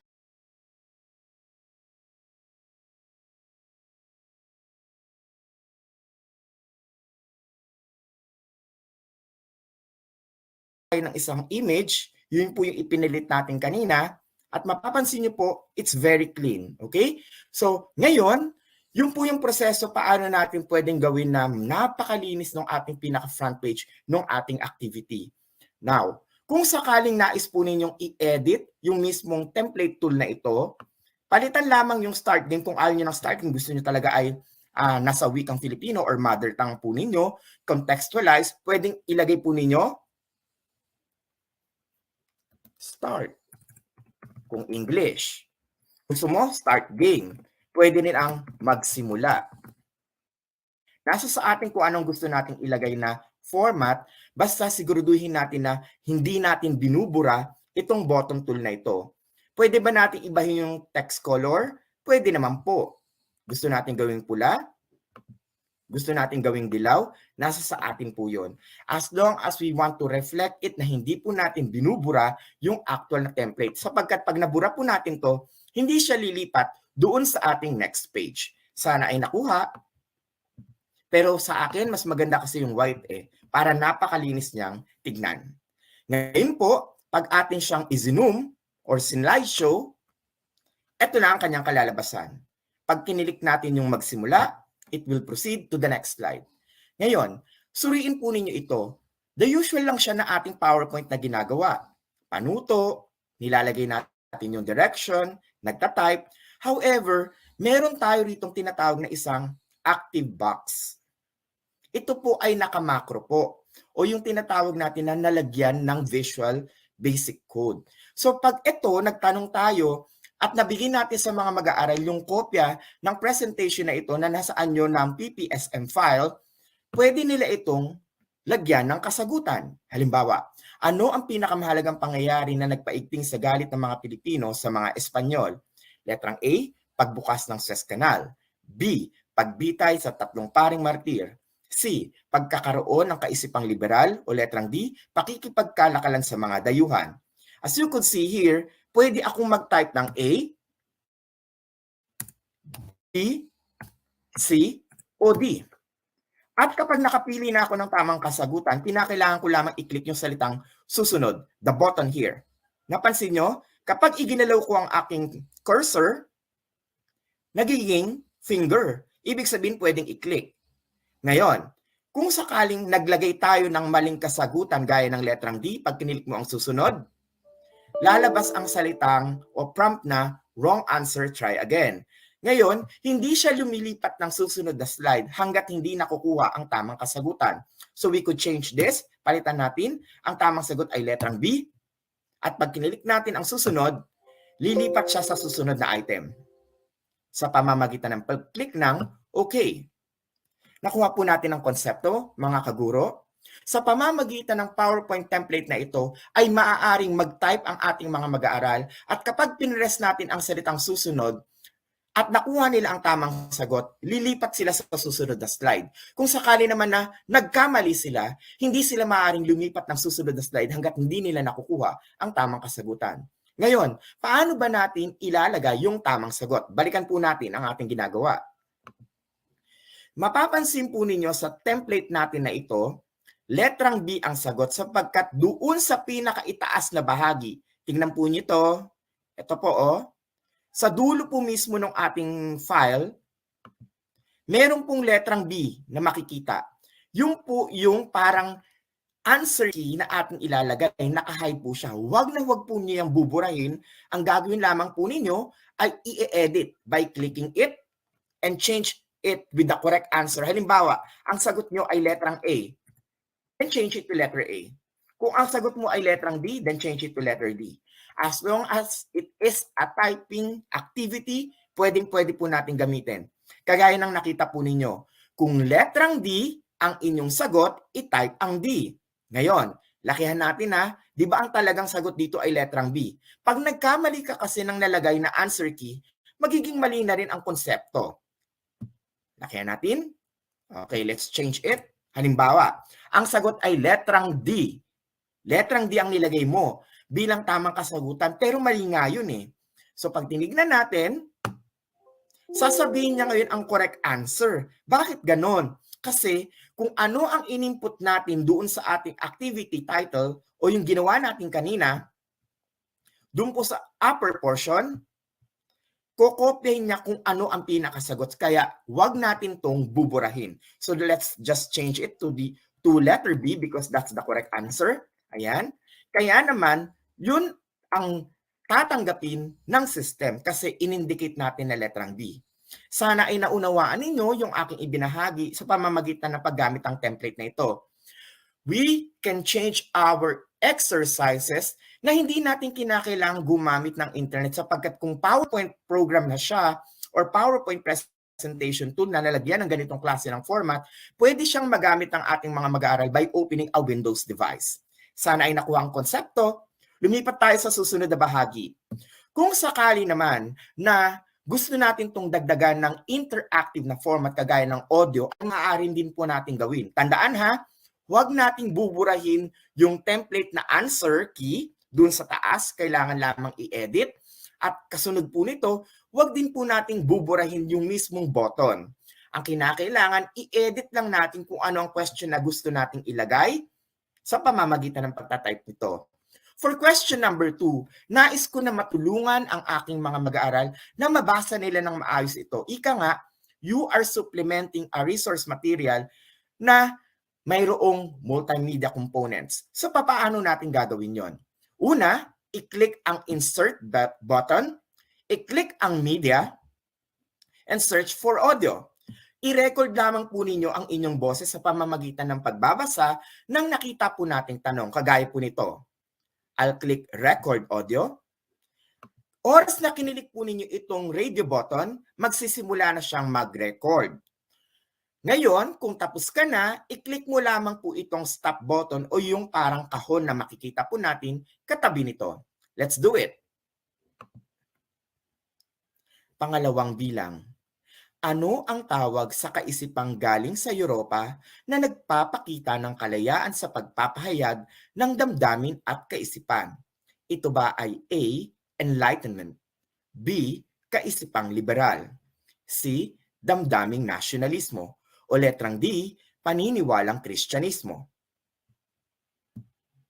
Pause it. And after that, if you want to hear your voice, kung okay ba, i-click lamang itong play button, yung triangle po na nakikita katabi ng stop button. Pangalawang bilang. Ano ang tawag sa kaisipang galing sa Europa na nagpapakita ng kalayaan sa pagpapahayag ng damdamin at kaisipan? Ito ba ay A.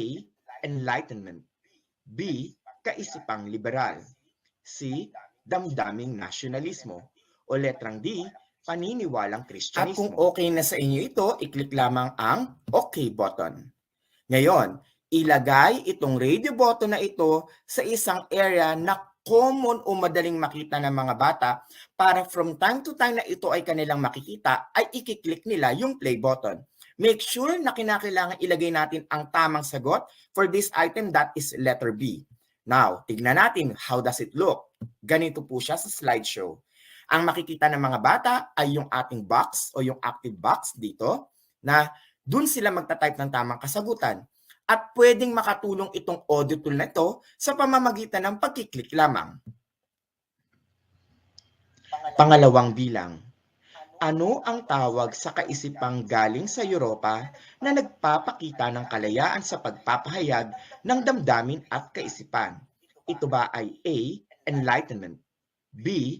Kaisipang liberal, C. Damdaming nasyonalismo, o letrang D. Paniniwalang Kristyanismo? O di ba? Kahit walang internet, kung sakaling ganito ang proseso na ating gagawin, may multimedia component pa rin siya at mai-engage natin ang ating mga mag-aral. Pagkatapos ito, pipiliin lang nila ang tamang sagot by typing it. Sabi ko nga, pag mali ang sagot, halimbawa letrang A nalagay nila, at ikinilik nila yung button na susunod, sasabihin ng system, wrong answer, try again. Click lamang ang OK at palitan natin ng letrang B kung saan ito ang tamang sagot. I-click lamang ang susunod and then i-proceed to the next item. Pangalawang bilang, which is number 3. Sana po ay nakuha po ninyo ang konsepto nito. Ngayon, marahil marami sa inyo ang nakakaisip na, ay pwede pala yun sa PowerPoint. It's just a matter of creativity kung paano po natin gagawin. Sir Mark, pwede bang kahit hindi po multiple choice? Ang sagot natin dyan ay opo, kahit hindi po yan multiple choice, basta po active po yung ating kahon dito, pwede natin yung laparan. Ngayon, iibahin ko yung konsepto. Halimbawa, ako ay magiging isang English teacher. Lalagyan natin ng audio button, radio button, tapos papalitan ko yung konsepto ng ating subject. Okay? Gawin muna natin itong English subject. Halimbawa, tayo ay mayroong spelling activity. Okay? So let's just delete this. Tapos ang ilalagay ko sa aking text ay type the correct spelling inside the box. Ito yung pinaka-direction ko. And then, ilagay ko lang siya sa gitna. Gaya niyan. Tapos, itong radio button, ilalagay ko sa baba. Tapos, medyo lalaparan ko siya. You can adjust it. Okay? Adjust that. Now, as a guide, kinakailangan yung pinaka-box naman, gaya nito, itong rectangle na ito, habulin natin yung laki nung mismong box. Bakit? Aesthetically, para alam ng bata kung saan nila ilalagay yung mismong sagot. Yun lang naman ang essence nun. Okay? Ang aking nilagay, type the correct answer inside the box. And then, ilagay ko lamang ito sa bandang gitna. And then I click the button here, palitan ko ng next para lumipat siya sa next activity. And this time, I'll click the audio button, record again. Naturo ko na kanina kung paano to gamitin. Just click this audio tool. Okay? Just be creative. Type the correct answer inside the box. Innovation. Innovation. Kung sakaling nakita mo na, ay mali pala yung tinype kong direction kagaya nito, type the correct inside the box, edi-edit mo na lang yan. Type the correct spelling inside the box. O live kasi, di ba? Ayan, kaya edit natin ng sakto. Okay, now we move on. Kung sakaling nagkamali ng pag-record, ulitin lamang po.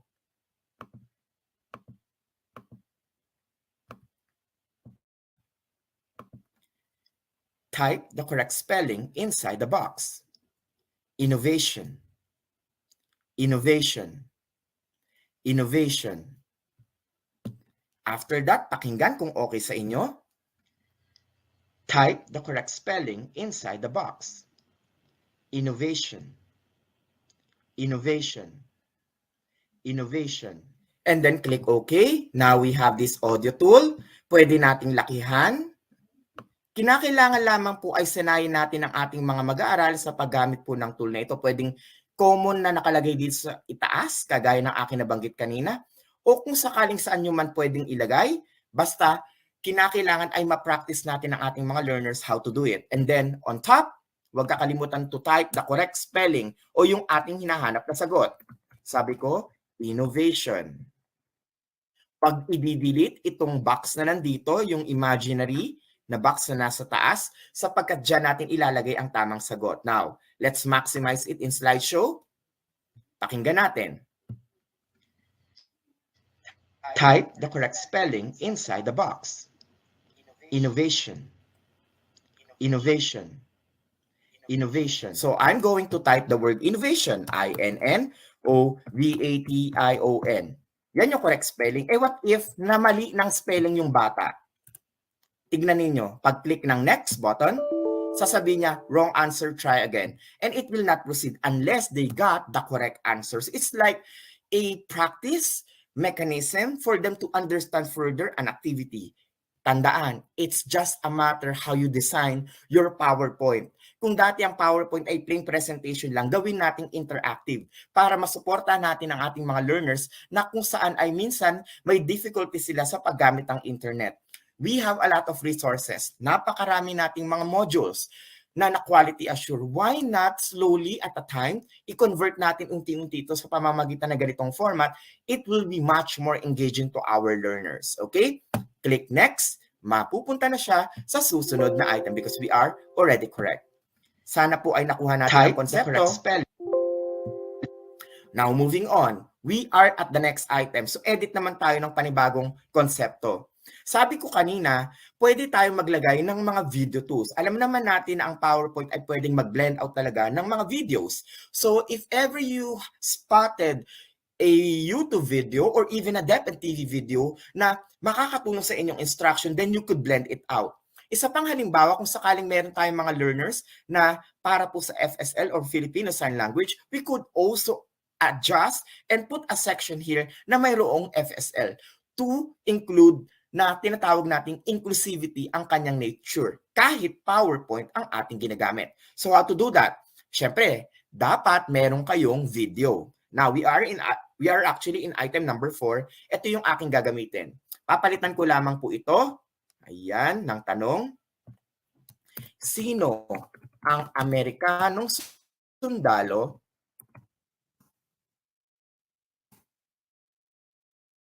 ang bumaril sa mga sundalong Pilipino na naging simula o na naging dahilan ng digmaang sa pagitan ng mga, hindi ko lang tong option na to, Sino ang Amerikanong sundalo ang bumaril sa mga sundalong Pilipino na naging dahilan sa pagsisimula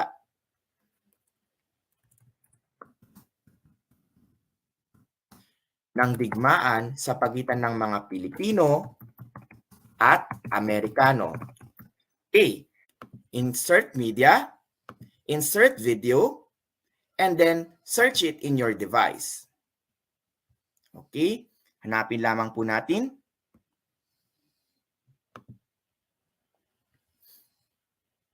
So sa aking device, hanapin ko lamang po yung save na video.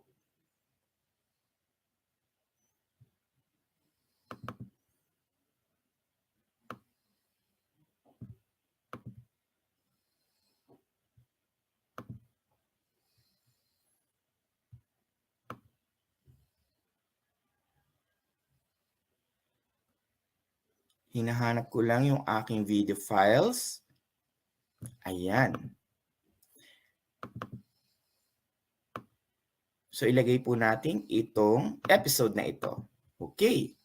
Pagkatapos nating malagay yung respective na video, medyo liitan ko lang siya kasi gusto ko napaka-interactive ng kalalabasan nito. So i-situate ko lamang po yung video sa area na madaling makita and then I'll adjust the text. Ayan. Pwedeng ganito. Ilagay ko siya sa taas. Etong video, ilagay ko dito sa bahaging ito. Medyo liliitan ko lang siya. Ayan. And then yung text box o yung active box natin, ilalagay ko lang siya sa bandang ibaba. Put it here. Ilagay natin tong linya na ito o yung box. Ayan. Yung parang linya doon sa ibaba.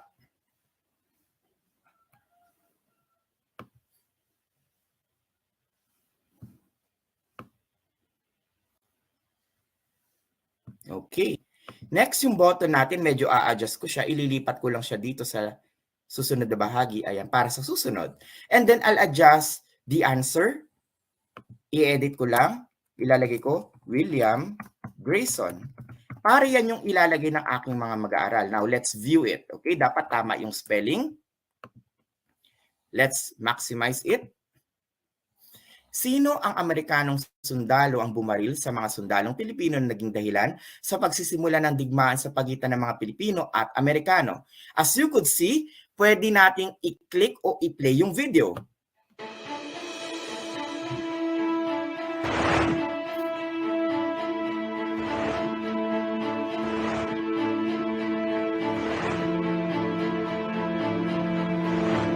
Halt! Halto!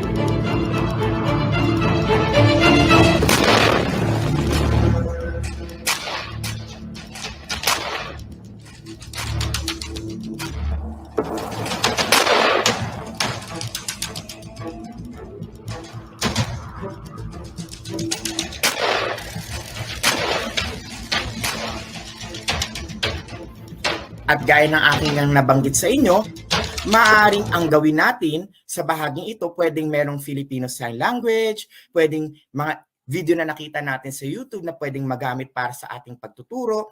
All of these things ay pwede nating ilagay and then i-type na lang ng mga bata yung tamang sagot. So we are changing the perspective na ang PowerPoint ay pang presentation lang. It can be an interactive material na pwede nating magamit. So sana sa aking mga ibinahagi sa inyo ay nakita ninyo yung ganda sa paggamit ng PowerPoint tool na ito. Okay? So remember, we need to have a template kagaya po nito na ine-expand na lamang po natin yung mismong active material niya o yung mayroong Visual Basic Coding ngayon. Para po matapos natin tong activity na ito, ang gagawin ko lamang ay isi-save as ko siya. Ayan, click natin Save As. And then ito pong drop down na bahaging ito, click lamang po ninyo at hanapin ninyo ang PowerPoint Macro-Enabled Show. Kinakailangan yung template natin na PPTM ay palitan natin ng Macro-Enabled Show para Yun ang ibibigay natin sa ating mga mag-aaral. Sapagkat kapag yung template o yung PPTM, yung ating binigay, makikita nila yung sagot kasi. So dapat hindi nila makikita. So para ongoing yung process o yung paglipat ng mga activities, PPSM ang file na ating gagamitin. So ilalagay ko lang siya sa aking desktop. I'll use PPSM. Okay, lagay natin activity sample. Okay, lagay natin Techtalk. Ayan. Para at least alam niyo yung file. Hanapin lamang ninyo kung saan nyo yan inilagay. And then click Save button. So ngayon, ang nagawa ko, na-save ko na itong template ko pero as a PowerPoint show. Okay? Yung macro-enabled. So, minimize ko lang ito. Ayan.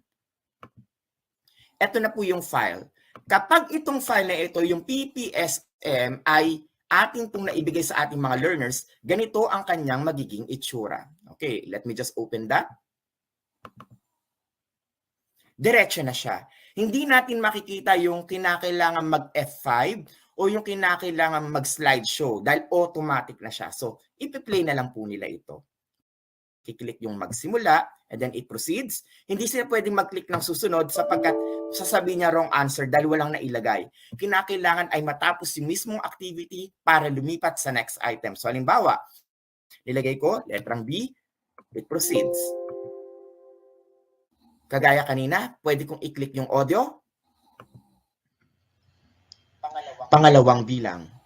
Ano ang tawag sa kaisipang then? Let's type the answer. Halimbawa, letter B ulit.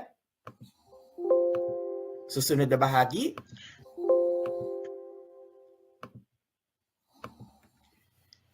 Type the correct spelling inside the box. Innovation. Innovation. Innovation. Sa pamamagitan nito, nakakreate tayo ng kahit na PowerPoint ang ating ginagamit, ay interactive pa rin ang mailalagay. May audio, may video, at nakakapag-type tayo dito sa ating activity.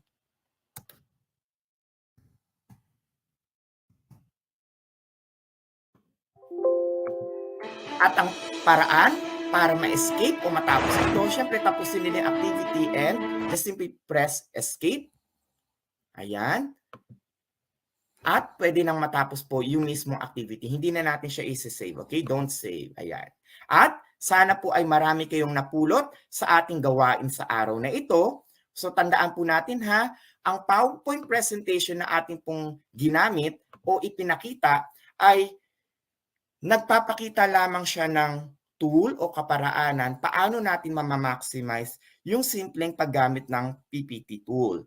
Kasi yun nga, sa limitation sa internet o yung pagkakaroon natin ng problema sa good access nito, pwede nating gamitin o subukan yung paggamit ng template para ma-maximize natin ang paraan ng pagtuturo. You have your modules. Pwede ninyong tipak-tipakin yun, part by part, and then ilagay to make it very engaging and interactive for our learners. Sana sa aking binahagi sa inyo ay marami kayong napulot kung paano yung gamitin. You could always rewatch this o mag-replay sa ating pong session na ginawa so that you could always review at ma-maximize po yung technology na ito. Sana ay marami kayong natutuhan sa ating gawain. That's the magic of PowerPoint. See you soon sa ating susunod na mga session. Ayan, napakagaling. Kita mo, Kakbay, akala natin talagang ang PowerPoint ay para sa presentation lang. Pero ngayon, nakita natin, interactive siya at napaka-timely kasi, di ba, pandemic tayo ngayon, lalo na sa mga modular, ano? Pwedeng-pwede siya talaga. Ayan. Tama, Kapdoc. Yes. At may marami talagang nagagawa ang PowerPoint, lalo na sa interactive. Okay? Alhamdulillah, thank God. Thank you so much, Sir Mark Anthony CC. Yan. Yes. We're on the final part of our program, Kap Sheila. So, para dahil sa napakaganda ng ating session ngayon, wag naman nating kalimutan may mga updates si Microsoft. Kaya hayaan na natin na hayaan mo na tawagin ko, Kapbay, ang ating talagang napakagaling na na team leader sa Microsoft Education, Kap Madge. Talagang meron pang ano talaga no? Ayan, Kap Madge.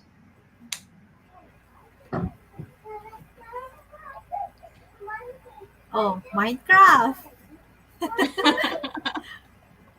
Hello, Naging kinakap. mga Yes. Good afternoon, di ba?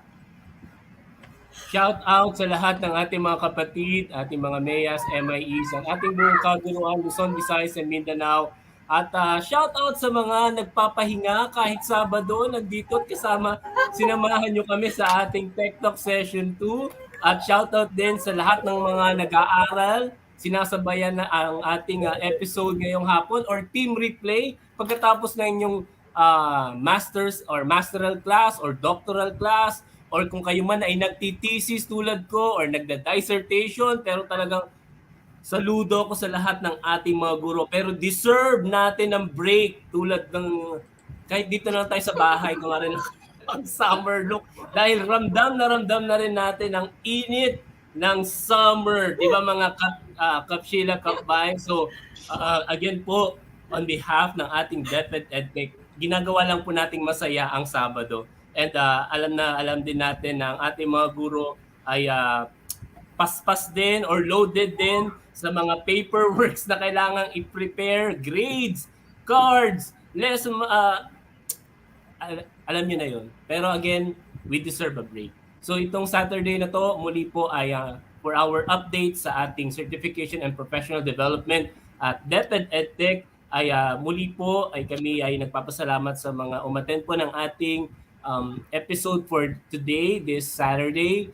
Ito po ay in participation po, in celebration po ng ating National Women's Month. So saludo po sa lahat ng ating mga kababaihan, sa ating mga nanay, ate, sa ating mga guro, mga ma'am, ating mga doktora, at kung ano man po profession po ninyo. Maraming salamat po sa ating mga empowered women. So ipagpatuloy po natin ang pagpapahalaga sa ginagampanan ng bawat kababaihan. Alright, so update lamang po, March 15 na po ang ating deadline sa ating Project 2417. At alam nyo ba na meron tayong more than 1,900 responses na sobra kaming na-overwhelm sa kagustuhan po ninyo ng ating mga EPP, TLE, TVL, ICT Empowerment Technologies teachers, dahil ang Project 2417 ay para po sa inyo. Alright, so at again po ay nagpapasalamat din po tayo sa mga teachers din natin na sumuporta sa ating pilot episode ng ating Thursday webinar series. So sobra kaming grateful po dahil umabot tayo ng 71,000 views lang naman, or 7.1 views lang naman at 17,000 reach. Wow! So that's our first episode po ng ating Thursday. Maraming salamat po sa ating mga nakitambayers natin sa very chill Thursday natin. So again po, ito ay handog ng ating certification and professional development dahil alam din natin na every Wednesday naman ay ang ating Gagugli Filipino. So maraming salamat. So lahat ng ating mga CPD offerings natin, headed by our none other than our Mami Weng, Mami Rowie, ay ino-offer po namin para sa inyo. Adobe at marami pang iba. Abangan nyo po yan. And of course po, ang ating ongoing na rin, nagkaroon na po tayo ng Level 1 MCE. Update po natin, meron po tayong sponsored by Microsoft for our first batch of 200 teachers na pre-selected po, in-screen, in-nominate ng ating mga MEAs, mga participants po from Techtalk and My Techtalk, mga nominated po ng kanilang mga ITOs, regional ITOs, and even nominated ng ating mga EdTech specialists. So, abangan po ninyo ang ating memo ng ating participants po or mga qualified po natin for our Batch 1 Microsoft Certification Program natin for MCE. And syempre pa, ang inaabangan din natin na tayo po sa buong mundo ang magpa-pilot for the beta release ng ating Minecraft Education Edition this coming March 16, Wednesday at 11 a.m. in partnership po with Microsoft Philippines Youth Formation Division din po ng ating kagawaran. So nagtulong-tulong po ang ating DepEd-EdTech, YFT at Microsoft Philippines para sa national launching po ng ating Minecraft Education Edition. Abangan po natin yan this Wednesday, 11 a.m. Alright, so muli po, maraming salamat po muli. Suportahan po ulit natin ang ating second episode po ng Cheers Day natin every Thursday, and of course ang ating Google Filipino po natin every Wednesday naman po, 7 p.m. to 8 p.m. And again po, mapapansin nyo rin po ang ating mga EdTech team ay umiikot na sa buong Pilipinas at abangan po ninyo ang inyong lingkod sa Sagada. Wow, pupunta po tayo, ang team Sagada, aakyat po ang certification and professional development this coming March 21. Ayan. And of course, ang ating DepEd, shoutout po rin po ang aking SDO Antipolo. Meron po kami ikakandak na DepEd Antipolo First Cyber Expo po namin this coming March 23 to 25. So March 23 to 25 po ang aming pong SDO Antipolo. Shoutout po muli and congratulations in advance sa aming ITO Ma'am Bebe sa pag-organize po ng ating division Cyber Expo. Alright, so as in, ang dami pa naming inihanda para po sa inyo. Pero again, chill lang kayo mga kaguro. At kami pong bahala sa inyo. So yung mga natutuhan natin, of course, hindi lamang ito labas sa tenga. We should apply this, reshare it, even conduct lock session. Kung kailangan po ninyo ng mga speakers, nandito lang po kami. I-PM nyo lamang po ang ating mga MEAs, MIEs, and of course, ang ating CPDP.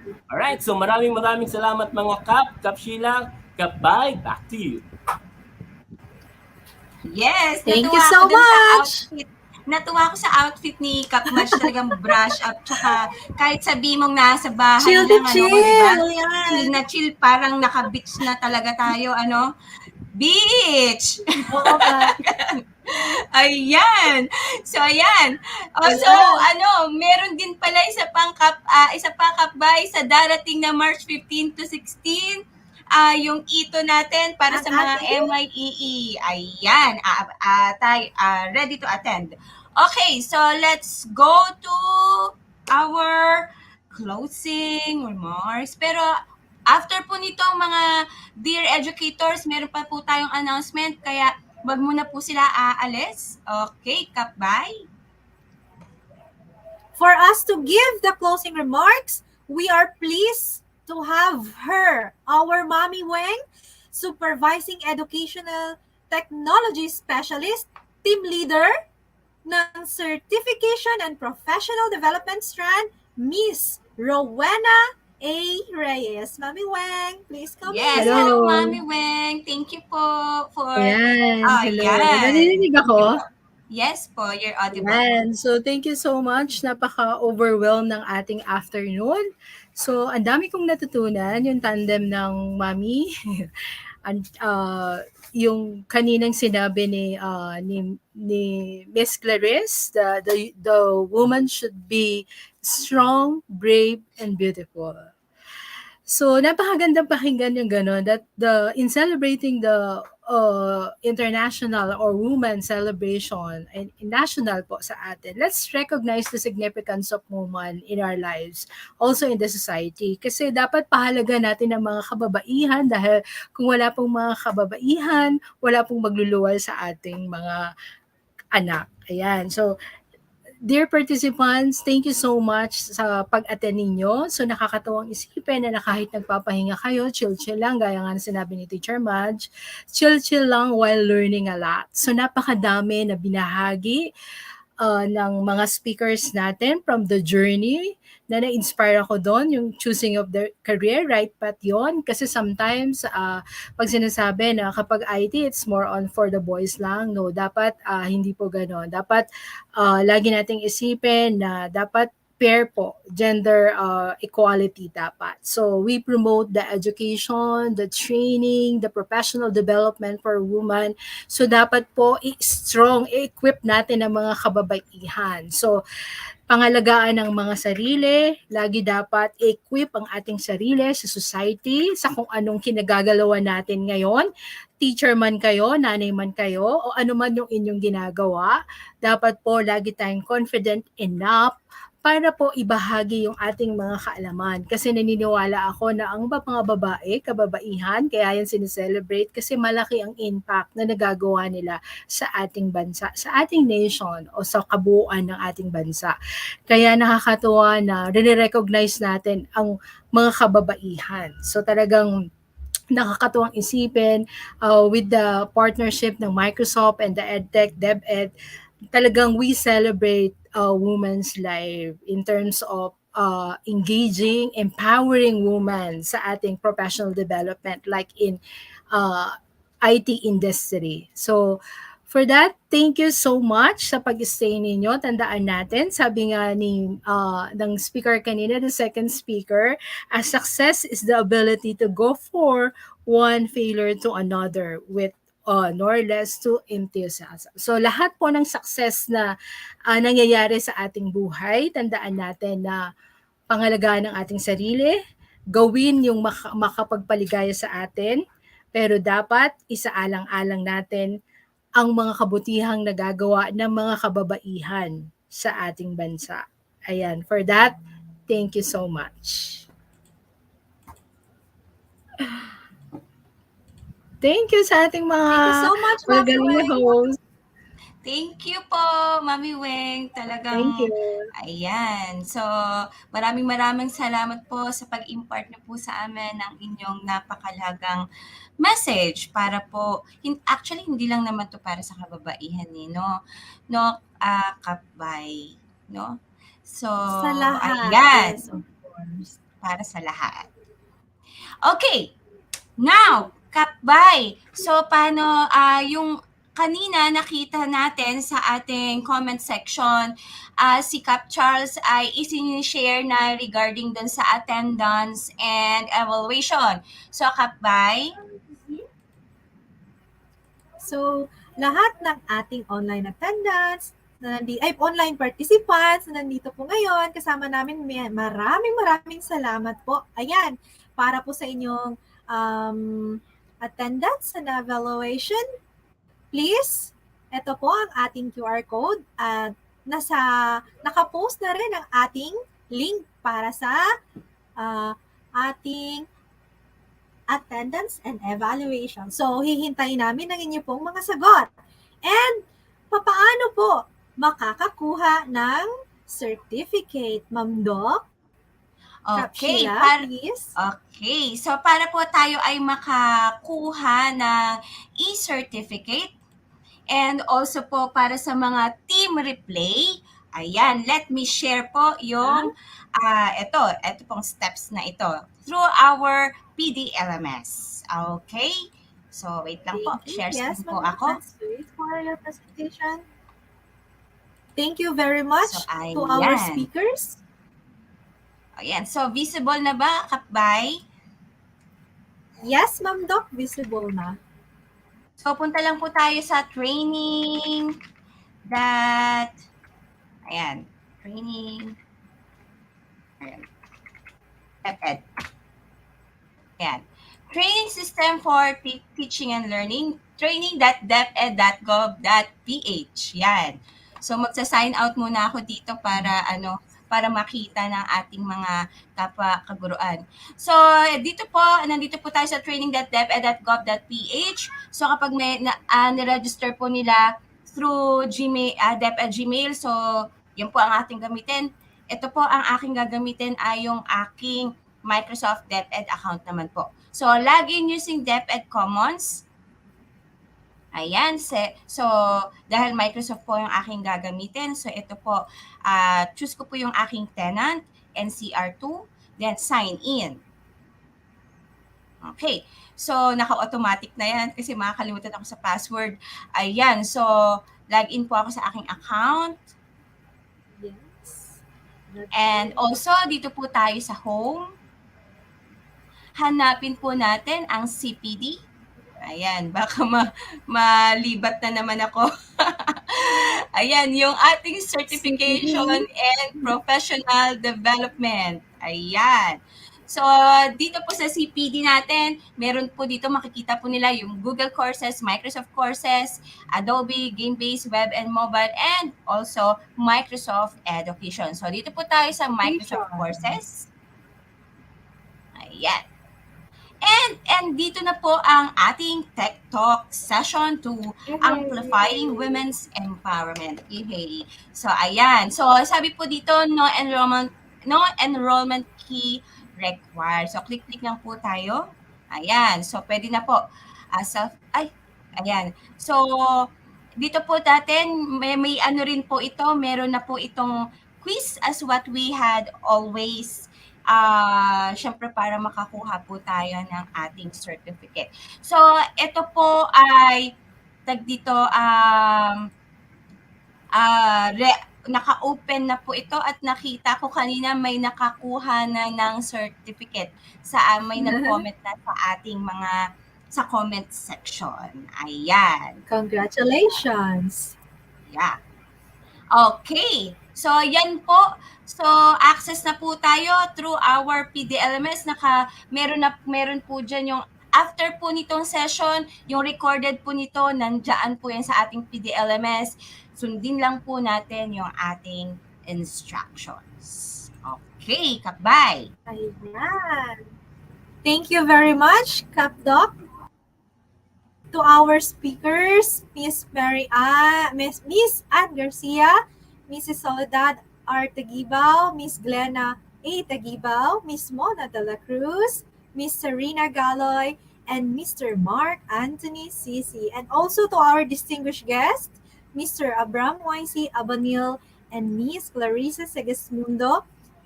To our Mommy Weng, thank you so much. Sheila. Okay, so maraming salamat po sa mga laging umaantabay po sa aming programa. Monthly po ito, wag po sila magsasawa. So sa lahat-lahat po, sa buwan-buwan po talagang naghahatid po kami na talagang na ito po ay talagang para po sa mga kaguruan, no? Ayan po, hahatid po sa inyo ng Microsoft Education with your at your service, Sheila, your EdTech specialist from SDO Marikina, and also EdTech specialist for Microsoft Education. Kapbay? This is your host, Kapbay from SDO Cotabato City. Isang napakagandang hapon sa ating lahat. Punong-puno ng wisdom, Ma'am Doc. Yes. So, that's all.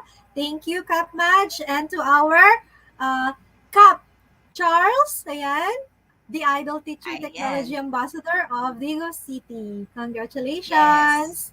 Okay, next time po ulit. So, yung Thursday pa po natin. Every Thursday po yan. At yung next Tech Talk session po natin ay sa April. Okay, thank you very much po. Paalam! Bye. Paalam! See you, everyone. The world of work is changing. Jobs in every field are increasingly digital. And over 149 million new tech jobs are expected to emerge by 2025 in areas like software development, cloud, artificial intelligence, data science, and more. Education's role in preparing students to be future-ready has never been more important, and Microsoft is here to help. Introducing Microsoft Learn. It's a place where learning paths, curriculum, hands-on experiences, and certification come together to empower institutions, educators, and students. Educators can get access to ready-to-teach curriculum to introduce tech concepts to students and prepare them to pass Microsoft's industry-recognized certifications. They can also create customized learning paths with collections. Institutions can link the full Microsoft Learn catalog into their website or learning management system, creating bespoke assignments for students using the Microsoft Learn Catalog API or LTI app.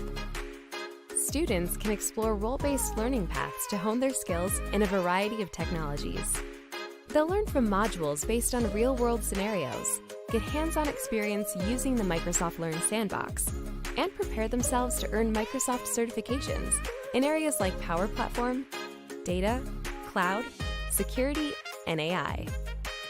Microsoft Learn is available in many different languages, and our content reflects the latest in technology to keep up to date with the pace of technological change.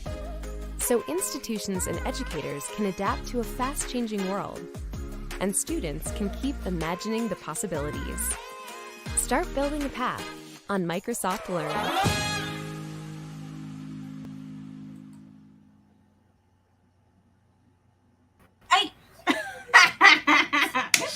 Kala ko babay na eh. Oo nga eh. Ayan. Ayan. Hello May po. viewers pa tayo. Hello po. Oo, may viewers pa Hello tayo. po, magandang gabi. Ay, magandang gabi, magandang hapon. Ayan. Nasa back end lang po ako. Thank you very much for making our Techtalk, another Techtalk successful one. Mabuhay po ang mga kababaihan. Ayan, happy National Women's Month, International Women's Month. Ayan. Ayan. Gusto ko talaga yung ano ni Kap Madge, talagang brush, ano bang tawag dito? Brush up talaga eh, no? Ayan. Thank you Parang po. Johnny Bravo. Thank you. Hello po. Educators. Ma'am May, Kap May, Antoinette. Hello po. Maraming salamat po. Shoutout sa ating game-based learning team, Kap Lenny, Kap Rubilin. Maraming salamat din sa ating mother-daughter tandem, Kap Lena, Kap Glenn. Miss ka na Indeed, namin, a wonder Kap woman in Lens. technology. Ayan. Mga Mayas natin. Salamat po. Mga Mayas, Yes. May Avengers. May Magandang Avengers. hapon. Ayan. Thank you po. Magandang hapon. Thank you. In 5, 4, 3, 2, 1. Bye-bye!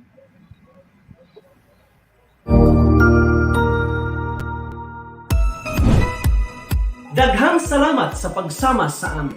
Isa na namang makabuluhan at punong-puno ng kaalaman na talakayan ng ating mga Microsoft Education Experts tungkol sa epektibong paggamit ng teknolohiya para sa edukasyon.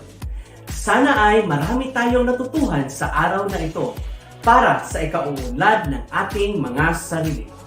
Kaya ipagpatuloy lang ang pagsubaybay sa ating mga talakayan sa mga susunod nating My Techtalk webinar or training sessions for teachers and students. Dahil lamang ang may alam. Tama, Sir Glenny! At huwag kalimutang mag-like at subscribe sa ating DepEd-EdTech Unit, FB page, and YouTube channel. Napapanood ito ng live sa Deped Tayo at DepEd Philippines social media accounts. Sa hindi nakaabot, huwag mag-alala dahil recorded ang mga webinar session nito na pwedeng balik-balikan 24/7.